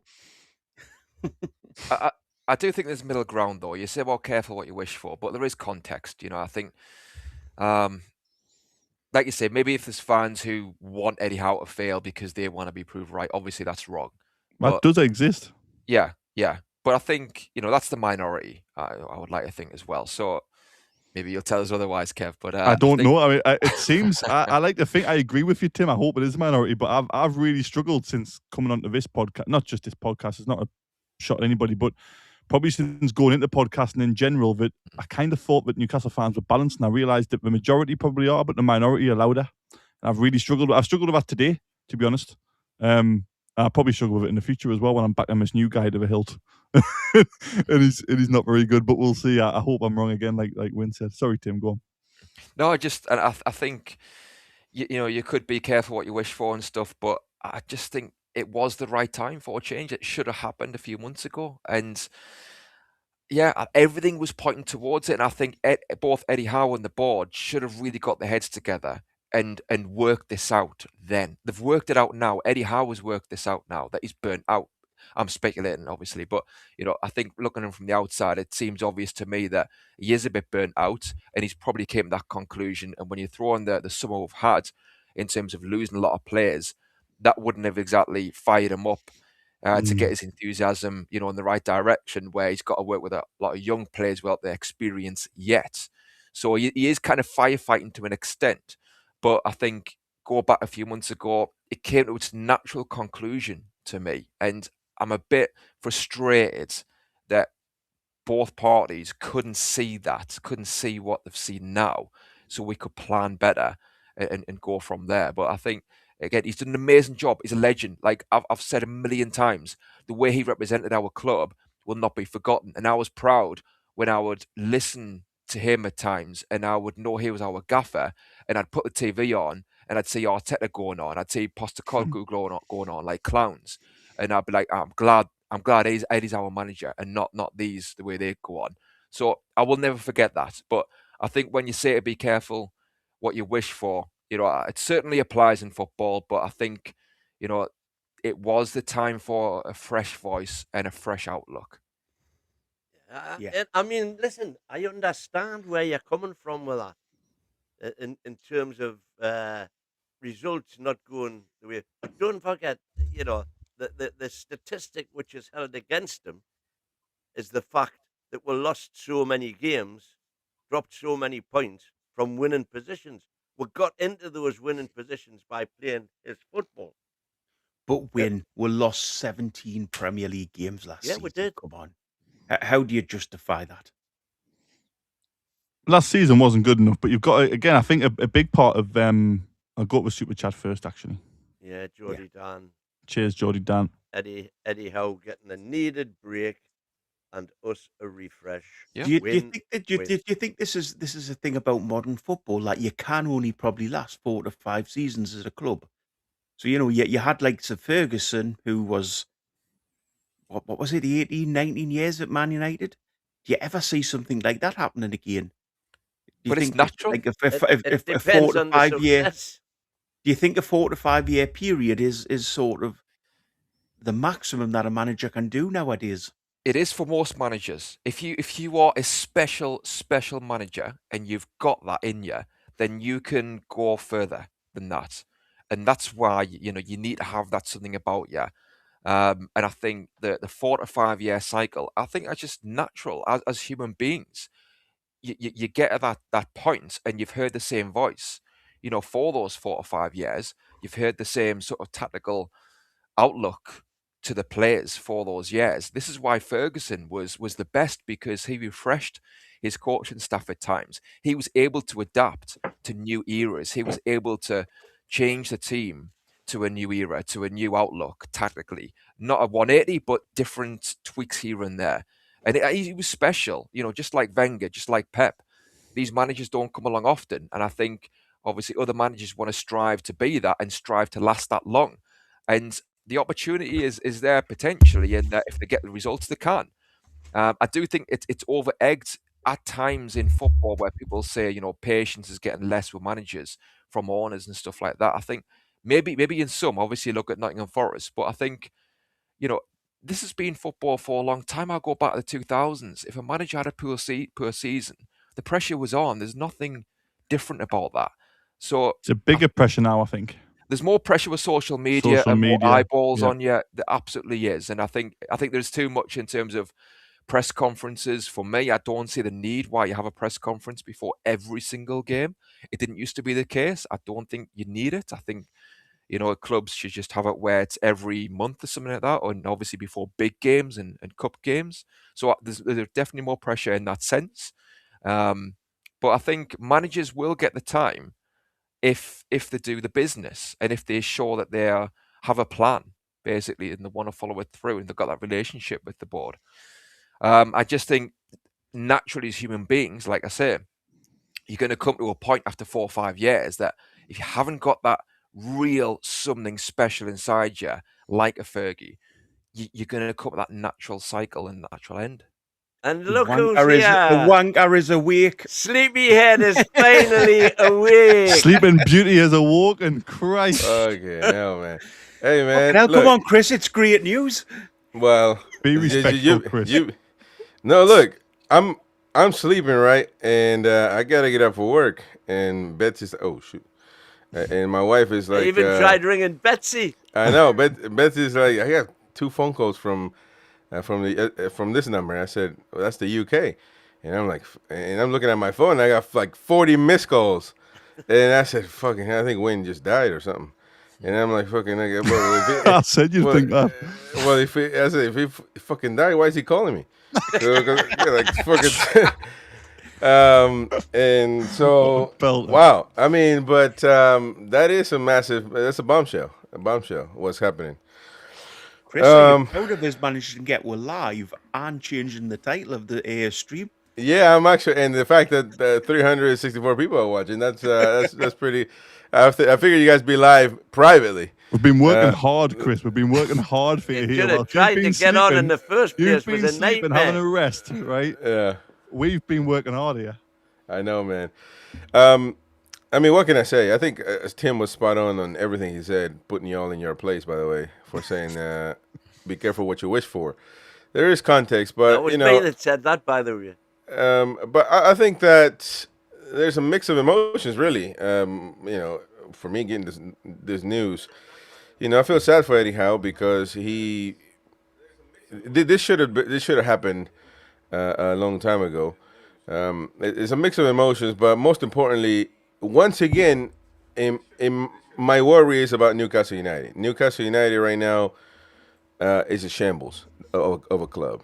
And that's the worry, because I always worry about the bigger picture. I worry about the bigger picture, and I worry about that when Gordon leaving, with Isak. With the Isak situation, there was more, everybody, he's a rat, and kind of the feelings that Boki has towards Bruno right now. He's an idiot. Why would he want to leave, and all that crap.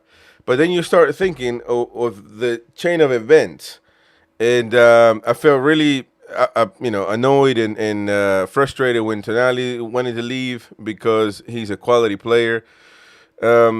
But there's a bigger picture. There's context, like what Tim says. It's not about Tonali leaving. It's not about Gordon leaving. It's not about Bruno wanting to leave and he's the rat. He's the problem. It's a bigger problem. And once again, it's not about Eddie Howe leaving, although a lot of people would agree that should have been the case. It's the bigger picture. Newcastle is a shambles, and you cannot tell me. I don't care. You can't. I mean, how are you gonna sack the manager, or he's gonna leave, or part ways, or however you want to look at it, right now? First of all, it's not good optics leaving after a friendly like that. They're saying that has nothing to do with it. I mean, all you gotta do is think, and it had some type. Maybe it was the last, straw, or I don't know, but how are you gonna do that now? This manager, there are players that have been signed. Who signed them? You know what I'm saying? It's a big mess. I mean, I don't know what you guys been saying, of course, for the last hour and a half, but I mean, I'm more worried now. Although it's a decision that a lot of people wanted to see, but. And we can even, with Tim, we can agree that it should have been done. But, man, you making that decision now. I don't think anybody, I would have never thought that Eddie Howe would be leaving right now. And I think it probably makes things worse. It's a disaster of a decision at this point. You either need to do it at the end of the season or you need to do it. Because, Boki, that new manager, whoever comes in, is going to say, well, don't judge me on this season. Because these are not my players. We're not going to be able to get the guys that I want, and so on. And then when you get to the winter window, well, you can't make too many signings. There's so many excuses now. So anything can happen this year, folks. I just say as well, I think this is a reflection of a failed leadership by Hopkinson and Ross Wilson not to read the room in the summer. Yeah. Mm-hmm. Yeah. Because you can see Eddie Howe is obviously he's left, so he's left for a reason. Likely because he's burnt out, likely because he feels like he can't take it any further. So again, read the room.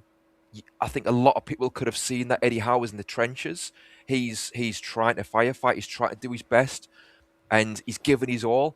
You need somebody from afar to read the room and say, you know what, Eddie, I'm here to make decisions.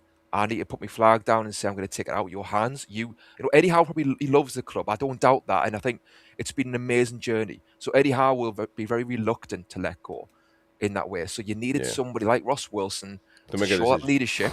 Yeah. And they didn't, so I think there's a vacuum there. I think there's a question mark over PIF and the boardroom in terms of what they've got in place because, like them or loathe them, God bless them, Freddie Shepherds, he was the leader. He made decisions, and he had footballing. I say nous. He had footballing knowledge. I think there's a lack of that in the boardroom right now, where you don't know what Ross Wilson's remit is, and you don't know what football nous Hopkinson has. Mm-hmm.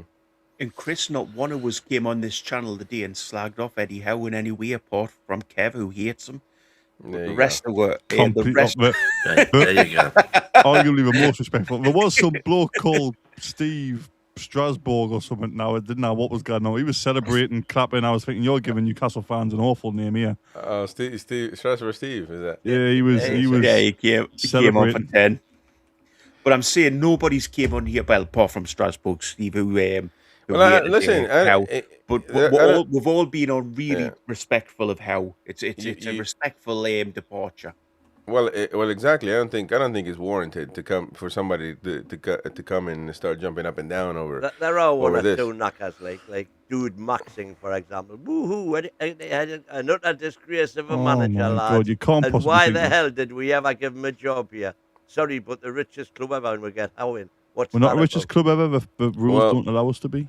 Well, Eddie Howe had his tenure at Newcastle United, and it worked well. Once you now zoom out and look at it, how long it lasted, but it was not looking good. I don't know. I mean, listen, by all accounts, he's the one that made this decision. But I do agree with Tim in a sense. If he's the one that made this decision, it has to be number one because of the players leaving. He's not liking that at all. And also, I don't know if the game yesterday has anything to do with it, but it seems too coincidental. Why would he take a decision like that right after that game? If it has nothing to do with it, you know what I mean? And I also doubt it. I mean, like, it's a friendly, but you did get knackered by Bristol City 4-1. So, I mean, and now who comes? That's what Newcastle are in big. Because Well, anyhow, you see, you haven't been watching the show. Kev, Steve knows his European footballing manager is still. Yeah, Sean. he might know. He might know his European Steve football. knows a lot about Nothing taking the piss, against though. football. Mine was nothing against Steve's knowledge, or no, it was the way he came on and celebrated arguably the best manager of the last 30 years leaving the club. That was just a bit strange to me as a fan. Of course, everybody. We are getting Matthias Jaisler. Yep. Just That's for the your new manager. information, Chris. Yep. What? Jaisler, Matthias the new manager. What's We've got to what is learn that? how to say his name. Matthias Leister is the new Jaisler. manager. Oh, that's Jaisler. that's the interim. No, that's the new manager. He's the guy moving the club forward, apparently. He's the man. And No, you're saying taking the Matthias piss. who? We're not taking the mic. No, Genuinely, we're being honest. Yep. if Come you on. look, literally go on, Matthias Jaisler, Al Ali manager, or Al Ali. What the fuck? And before that was Salzburg manager. He's the guy Won who two is titles with RB expected to Salzburg. join up with the team. Expected to join up with the Gonna be team in for La the Manga on pre-season Monday. in Spain. Yeah, he'll be in Spain on Monday with the team apparently. Nah, well, if I see that, it's whoever the fuck that is No, coming. Chris, this Well, is this is statistic. true, This is buddy honest. lad. No. Look, as Steve says, Chris, Eddie waited until the Keegan tribute was over. It makes no sense. You should have been done. Apparently, another thing I don't know if you've heard it. It should have been done by the end of the season. Apparently, he informed the club a couple of weeks ago that he was going to leave and said that he would stay until the new managers, which is why this guy looks like he's coming in pretty quick.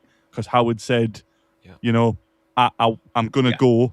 I'm going to stay. Are you fucking and- kidding? I'm reading now. I'm going to stay and do training. No, proper professional. Chris Howe said he would stay till the new guy came in. Yeah, and that's why the new guy's doesn't coming in so surprise us. quick.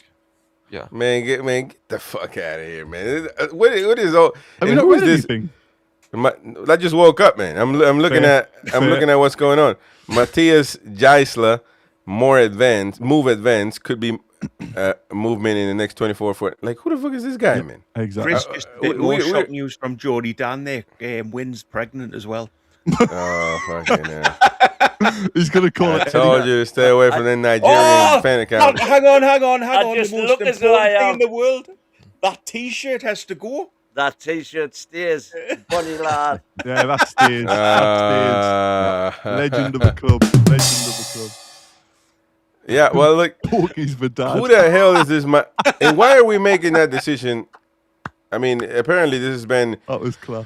Newcastle have known about uncertainty, according to Mark Douglas, around Eddie for 2 weeks.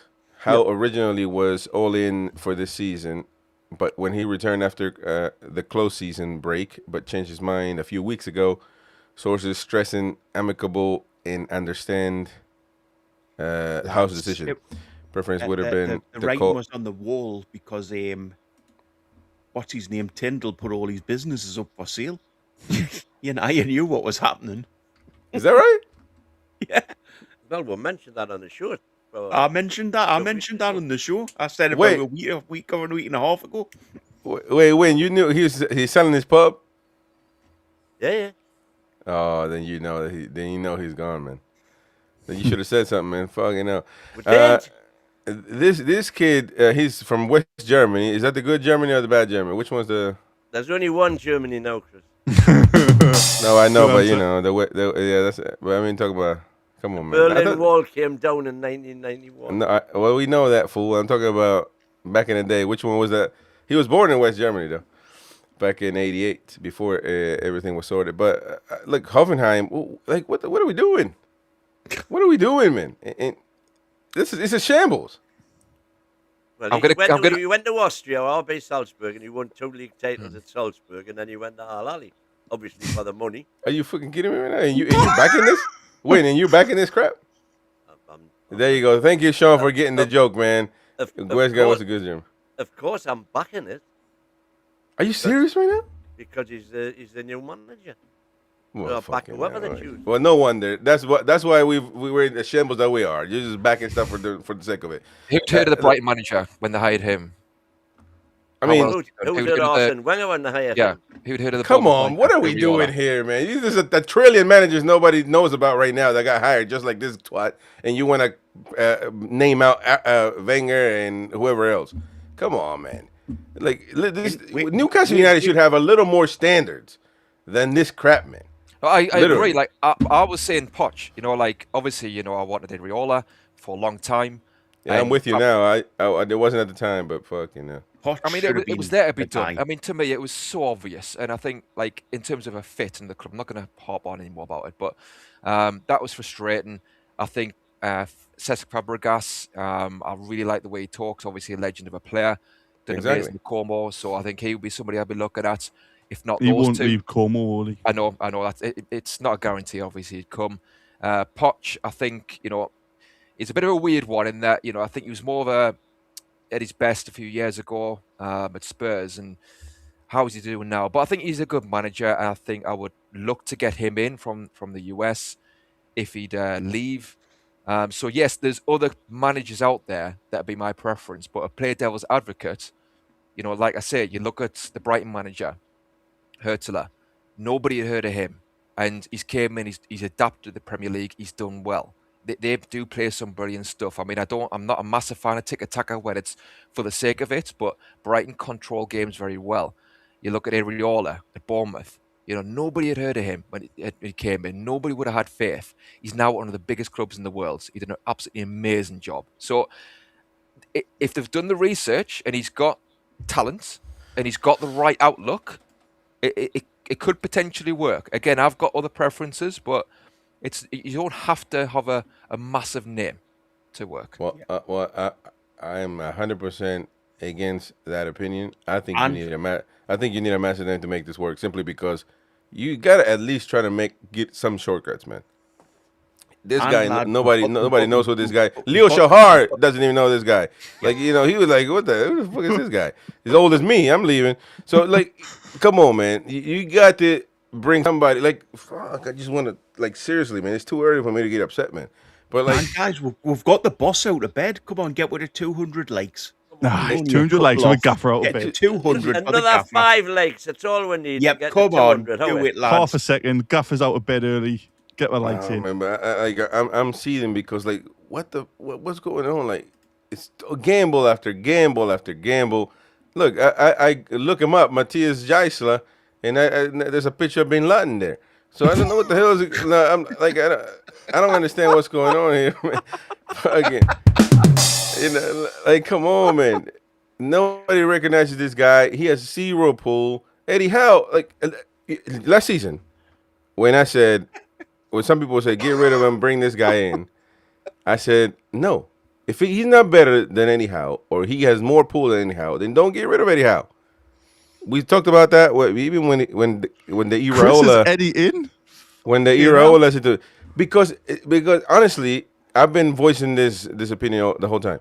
I'm not it's not for me. It's not in or out or Eddie hater. Or I'm a Newcastle United man, and no matter if you sack Eddie Howe, if you bring another twat in, I'm gonna be upset. So Now we gotta wait until fucking 2 years from now until this guy graduates from Newcastle University once again, like Eddie Howe did. And then what are we doing, man? And we He's make done. this decision. And we make this decision right after Eddie Howe's leaving. I mean, you know, they kind of apparently everybody's saying that they knew 2 weeks ago what's going on. But fuck me, man, you can't try somebody else with a little bit of caliber. Come on, man. It's David Littleson, shut up, man. You were probably saying the same about Eddie Howe when he came. Big name does not mean something. no. Well, it kind of does actually. Yeah, I mean, yeah, you hire the better people for the job. You know, the more the higher of a chance you're going to do well.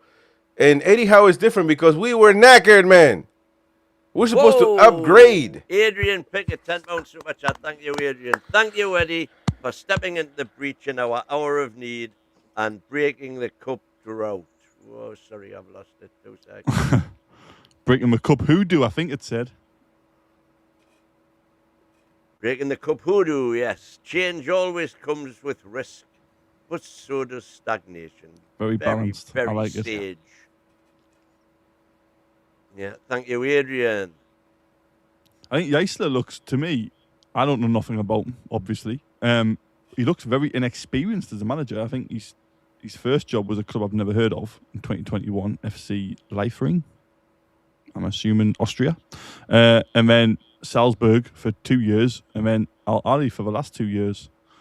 So it's a little bit like, 4 5 years of management experience coming into a massive job under immense Hang on, pressure. Kev, though, arguably, who's the best manager ever? Coming in with no managerial experience. The late Yeah, but great Kevin Keegan. Keegan was a Ballon d'Or winner in terms of his playing career, so he had a lot of knowledge. He had a lot of knowledge around football. Look, he played under Shankly. Look at Shearer when he came in. I agree, but I think but Shearer came in out of love, man. It's very rare you come in after making 68 appearances in your whole professional career in 7 years, and then 5 years management experience. Look, I hope he comes good in his class. Genuinely hope he's mint. But it just seems that they had 2 weeks to kind of maybe put feelers out. Was he the first choice? I don't know. I don't know. Like Tim was saying, there's lots of managers out there who probably would have got the fans a little bit more excited. Well, I mean, this one seems a massive gamble. Like, you know, again, now I'm defending Eddie Howe. You know, somebody says that he's won more than Eddie Howe. Somebody in the chat, like, come on, man. 2 Austrian Cup, Austrian champions. You know what I mean? Come on, for Austria. To AFC Champions League winner, you could just take the AFC out, you think he's a legend. A Champions League winner, Austrian Cup winner, and the Saudi Super Cup winner. Fucking hell, man! Like, come on, man. All of that doesn't add up one Carabao Cup. So I'm gonna defend Eddie Howe now. Fuck me. It makes no sense, man. Why are we so rushed to make any decision? Seriously. Season starts in 2 weeks, doesn't it? And yeah, but I mean, this shouldn't have happened. Period. Right now. I agree. I'm with you, Chris. So, but it sounds more like Eddie's gone than us making the decision to let him go, hasn't it? So yeah, it looks like Eddie is not. What can we do? Yeah, but apparently, again, you don't know if it's true, but we've had 2 weeks to put some. I don't know. I was being positive before Chris came on. I'm in that much of a state of mourning, so to speak. I'm kind of just going with I don't know, to be honest. Well, what's the expectation for next season? Well, nothing. Yeah, now there's new manager bounce and maybe finish. Quite honestly, listen, I'm trying not to be on this relegation thing like some of the really negative people are saying, but fuck me, man. We're hiring. Momentum, though, we've said before, is massive in football. And relegation, you know, even if Eddie Howe had stayed, again, it's no reflection on him as a manager in isolation and the job he's done overall. But that was a genuine concern in terms of if we'd started next season badly under Eddie Howe, we had this massive cloud hanging over us. The negativity would have been spilling over into next season, and that momentum would have been dragging us down. So, you know, in terms of the relegation thing, I don't think it changes anything in that way, makes it any worse or any better in that sense. But I think in terms of expectation, you know, what is our aim? Do we want to try and challenge to get back into Europe? I would suggest if we can knock on the door for top 8, then okay, we can then get back on the horse to be challenging for Europe again. And you look at, again, I'm going to go to Brighton. So Brighton finished 8th last season. Herzl, I think it was his second season, wasn't it? So this manager who nobody had heard of, who was totally inexperienced, got Brighton, Hove and Albion 8th place and whatever it was before that. So all I'm saying is, it's not all doom and gloom in there. It's not destined to fall apart. There could be a way forward here. I mean, Nate there, thank you, Austin, is saying for your information, Yisla turned down AC Milan. to come to Newcastle. No, to go to Al Ahly. Oh, well, no shit. No. So, no. I'm not sure you're helping out, mate. I don't think you're helping out if you turn AC Milan down for Al Ahly or La Twatli. He's going to have a tough name to make a song about, isn't he? Let's be honest, as Newcastle. Yisla, I'll be working on it, Yisla. Hey man, you gotta be careful with those Germans. Look, I don't know, man. You can't tell me that we couldn't approach Fabregas. I'm not particularly. And I've told you guys when you guys brought him up, I don't think anything is there with Fabregas. I mean, wait. I would say, calm down. Let's see if he can actually be a good manager because he's at Como Stas, the club that they created last year. So, but. Fuck me, that's a better option than this. I forgot his name now. Matthias Yisla. He's a Ralph Ragnick disciple. Like Yisla. He's a Ralph tell Ragnick me, disciple. Fabregas wouldn't have liked coming to the Premier League to a new challenge. I don't know. Maybe he would have. But man, exactly, man. Lads, would next season, would you take at this point just surviving being in the Premier League? Is that where we're at now as a club? No, we've got to look higher than that still. Christ. So where do we finish next I don't know what the season? answer is. Where do we finish next season? For me. Too many things. Today I thought I think our ambition's got to be in the top 7. I think that's got to be the ambition. Whether that's the expectation or not, I don't know because I don't know how good the new players are. I have no idea what Yisla or whatever is like. I've just read there, he gets 10 million a year at his current club.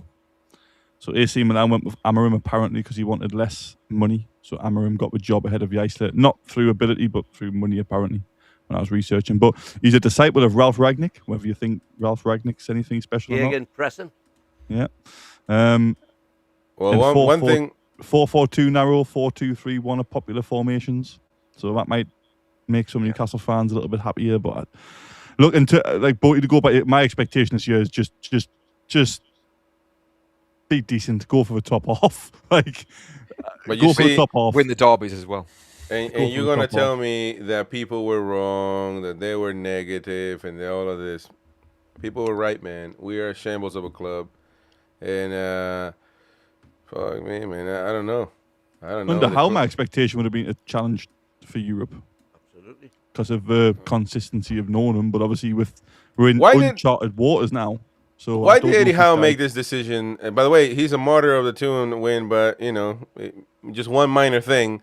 If he really cared about the club, he should have just give them time to fucking, settle themselves. He's done exactly that. He said to them, I'll stay till you get the new manager. Mm-hmm. Keegan left us twice. You got to be careful here because Keegan... No. Hang on. Keegan left were under the cloud of sort of the way that they were going to go in the stock market, and Ashley, he left under completely different circumstances. Ashley's very different, I agree, but the first time round, I don't want to say anything bad because he's a legend. So no, go on, you do. No, I don't. I am Keegan. I mean, I'm named after Kevin Keegan, so he's obviously I love him to pieces. Even though I kind of saw more away from Newcastle in terms of Man City and Fulham in England and stuff. But I was just gonna tell Chris to be careful. Really, if he's going down the route of Eddie Howe's dropped us in it. Obviously, we had an absolute legend of a manager leave. No, twice. That's fine. But hang on, Keegan. I'm talking about did Keegan wait until before the season started to leave? He went in January, didn't he? He went in January. Yeah. But Keegan, when he first signed Keegan, when he first signed for the club, headed back down the A19 with Terry McDermott, chasing him because they wouldn't sign a player for him. And I think it was Peter Beardsley. And you know, I've heard that was the unofficial. Thierry That was Henry. the unofficial time he left, wasn't it? It didn't Yeah. actually. He didn't leave it, but he threatened to kind of. Yeah, I've heard that. walk out, and then the signed Peter Beardsley, and he stayed. Should have tried that way Mbappe this time or something. Why? Well, anyway, congratulations, folk. We've hit the 2,200. Now, can we get a 250? How? Keep going. Thank you very much, folks. Why has Eddie Howe left? I mean, the proof is not. I think it once again proves that the project is dead, deader than a dead duck swimming at the Dead Sea. But and by the way, it's the final nail on the Bruno coffin. He's gone. Yeah. So I don't particularly. Jordy saying PIF tried to convince how to stay. Like they did Isak, well, they fell miserably. The club was stripping the squad in front of him. That was on Talk Sport, that. Yeah. So I think maybe if he looked at it and thought that it's going to be a toughie. Yeah, this is going to be a toughie. He's been fighting since he came. He's been fighting with one hand tied behind his back. Now he's got two hands tied behind his back. He probably looked at. I'm being set up to fail here. I'm losing my best players. Before he came back for pre-season, obviously Gordon was gone. Tonali was pretty much on his way, and then there's rumours about Bruno, and he's getting put in front of cameras in pre-season, and he's probably thinking, I don't know if I've got that. I don't know if I've got this anymore. Like, so it's spiraled. I've lost control. The players I wanted to keep are gone. We're not. Maybe I don't know. I'm completely assuming and making it up, obviously. But let me ask you, if that's the case, that calls for not a lot of self-criticism from him, because it's not like I think players wanted to leave is not so much. I mean, he's part of it. That season was his season as well. Yeah, he's not. You're right. Yeah, I think he's. Every time you've heard Howe speak, I know I watched Monday Night Football before he joined Newcastle. He kind of took a break, didn't he, from Bournemouth, and he's very reflective in terms of the mistakes he makes and what he can control. But by the sounds of it and by the looks of it from the outside, it looks like it's just a case of I can't do justice here, and it's not going the way I thought it would be going in year 5. So it's probably time for a change, and I think something like that potentially. But I'm completely assuming I don't know anything for sure. Mm-hmm. Well. I mean, the thing is, right, there's variations. Like, obviously, at the start of the end of last season, they would have agreed. First of all, I want to stay. I've got the fire in my belly. And second of all, these are the plans for the transfer market. So, like, you have these plans, but they're not always going to come to fruition. So, it's a weird one in that I can understand Eddie Howe, on one sense, look at it and, like you say, Kev, thinks he's being set up to fail. Thinking, you know what, I'm just going to leave now. It's best for somebody else to come in because I can't keep on firefighting like this. But at the same time, you kind of, I would have liked to have thought that he knew would be getting young players. So, he signed off on that. Yes, he's lost, obviously, players, and he hasn't got some players he wanted in. But that's going to happen. Everybody knows that, if you're a manager, you're not going to get everything you want. So part of us just thinks it's a weird one in that sense that, you did sign into it. You bought into the whole transfers in this summer. You could have left and you didn't. And now you've changed your mind. It's a weird one in that way. I mean, if you're just going by gut, then fine. Okay. Yeah. Was one of the non-negotiables Bruno? Bruno could be making the whole Bruno thing here could be. He's one negotiable. Could be look, Gordon, Tonali, whoever else you want to get rid of, leave us with Bruno, please. He's the experience. I don't think you can't. As a manager, you can't do that. You know what I mean? No, the one thing I would say is I heard it from a really, really close source to the club. Graham Jones was ready to go. He wanted to walk, and I think he'll stay now because Eddie's gone. So I think. Well, I'm not bothered either. That was a big indicator that Eddie was going. Was that why? Graham Jones stayed? So Graham Jones, the twat, wanted to leave. You got him, man. Who is he? Yeah, you need to know your place, like. You need to know your place, man. You might be a Geordie, but that don't mean shit. But they had Eddie Howe and Graham Jones and Tyndall especially had a. That's fine. They might have a. What do you mean? Like they're best friends? Clearly they're not.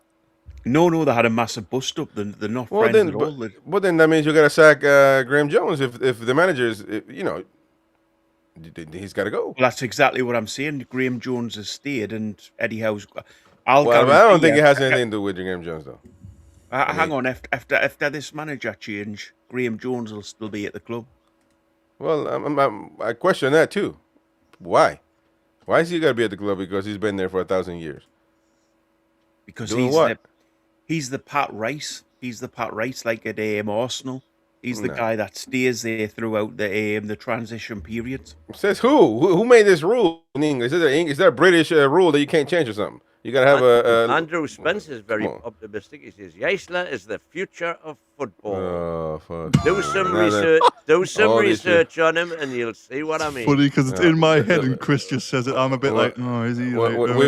We've done the research, man. It don't take long, but the 1 minute to read Hoffenheim. That's it. And then that was his playing career, Chris. That's when he was. He played with Shar. Did he play with Shar? He may have.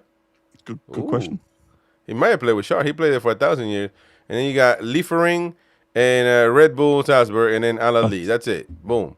That's his managerial career. Yeah. That's it. And he won 1,000 cups. Yeah, but Al Ali. When can you do XG on a manager? Don't do it, Wayne. Don't do it. Fucking now. Hey guys, thing is, it'll be Masoudi. Well, League, so here's the thing. Let's do an XP on a manager because he's going to be here whether we like it or not. Yeah, but let's do an XP. How many points are we predicting we'll get this season under Yates? About 7. Win. Just because this notion that you're a fan, so you got to do this, no. A fan needs to think clearly. And if you're gonna make an assessment on the situation, you gotta be objective, not this fan jumping up and down. You gotta think, man. So being objective, who has Iriola managed before? I'm 100. No, listen, I'm 100% agreeing with you. We should have gone for Iriola now. Now I'm on your side. Yeah, I thought we had competent people run the club, but we got a bunch of wongas. So yes, you're right. Iriola, what did Iriola do? That's Bournemouth. Sorry. Bournemouth. But yeah, and he's now Bournemouth. But that doesn't degrade the work that he did there. Now, is that transferable to another club? We will see. But it goes back to our aims, Chris. We can't sit here and go, we expect to be Champions League. We just want to try and get our foot back in the door in terms of competing for Europe again.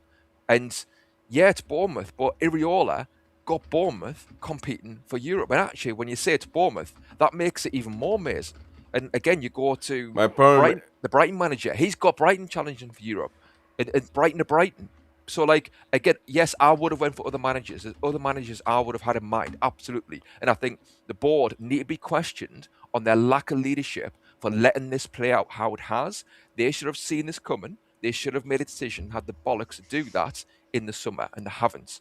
But just on the flip side, you say in terms of being constructive, using your heads, I'm looking at it and I'm not going to be completely negative because there is history of managers coming in with backgrounds where you're like, I'm not sure about that, and they do a really good job. So you might be No, you got a great point. You can make a great point. But my point is that Newcastle United have no room for error. We can't just sack a manager, pay him, and then get another one, then sack that one and pay that one, and go on and on and on. And I think that Bournemouth has zero expectations in life, and so it's easy to go into a club when you got nothing else to play for. But Newcastle United's expectation is a Pandora box. I get that. You come here and you got to perform. We're going to feel bad for the manager in the beginning, but he can't just funny around trying to say, well, this is not my team, so don't judge me on this and blah blah blah. Man, this will eat you, and we were saying that with Eddie Howe. Even Eddie Howe last year, when you heard his press conferences, he was starting to shake. He's starting to break. So all I'm saying is you got to bring somebody, and if you got to work, bring somebody that can persuade players, to stay, to come. They don't have to bring Pep Guardiola. By the way, he's free. Available. Listen, you know me, man. The worst thing they can say is no. And by the way, shoot your shot. Shoot your shot. Mr. Tuchel. Shoot your shot. That's all I gotta say. Shoot your shot. But Tuchel knocking himself. He's not available though. Imagine if it was Pep. Imagine if asked, he said yes, and he was like, "Yeah, I'll do it for Bobby or whatever." A romance of the Bobby connection. And All I'm imagine yeah. if Pep had come in. Holy hell, that would be like. That would be If Carlsberg made dreams. That would be world football. World football would be focusing on Newcastle United. Yep. All of a sudden. Now listen, it's far fetched. It's not. But how do you know? You Well, just this got to guy's shoot your getting shot, 10 man. million. This guy at his current club is getting 10 million a year. So I'll be amazed if he's leaving for a. I'll be amazed if he's leaving. We're not paying this. If we on top of that, we're gonna pay him 10 million. Well, that's what he's getting paid. I don't know if that's what he's going to get paid at Newcastle. That's what he's getting paid at his current club. No, listen, man. Come on. We can't be that stupid. Surely. So we sack him and we fought. I think one question we do have to ask of this new guy is: has he read the Geordie Jackal? Okay, yeah, My copy came yesterday, Chris. You'll be happy to know. That would tell me I don't get nothing from that. The twat. I don't even get a free book, for fuck's sake. Ooh. Shit, man. Did he not even send you? I don't get free membership with the channel. That's not my choice. I can't do that. But you get a choice. And by the way, twat, he act like you get that money back, man. Fucking hell. What? But anyways, I don't know what else to say, man. Well, I think we've done it to death. We're going to obviously do a lot of research. Yeah, I'm going to have to shoot off as well. Yeah. And simply because it has to be the night show, doesn't it? We're still going to be live tonight. Over 2 hours now. So thanks everybody for watching in. We've managed to get over 200 likes. You're a load of... Oh, look at this, man. Come on. Another 31 more likes and we'll get over the 250, over the 150 mark. 250 more. We'll be live again 9:30, of course. 9:30. It's a biggie. It's King Kev and the whole crew about I guess, man. I'm sure there's gonna be a lot to talk about. Yaisla. Matthias Yaisla. Yeah, man. Easy for me to say. Criminal. But anyways, we'll see you later, folks. Take care. Eddie, thank you very much for your legend. service. Thanks for everything you did for the club, Eddie. Absolute legend. There you go. Let's never forget. See you later, folks. Take care. Cheers. Ciao, ciao. How are you, the lad?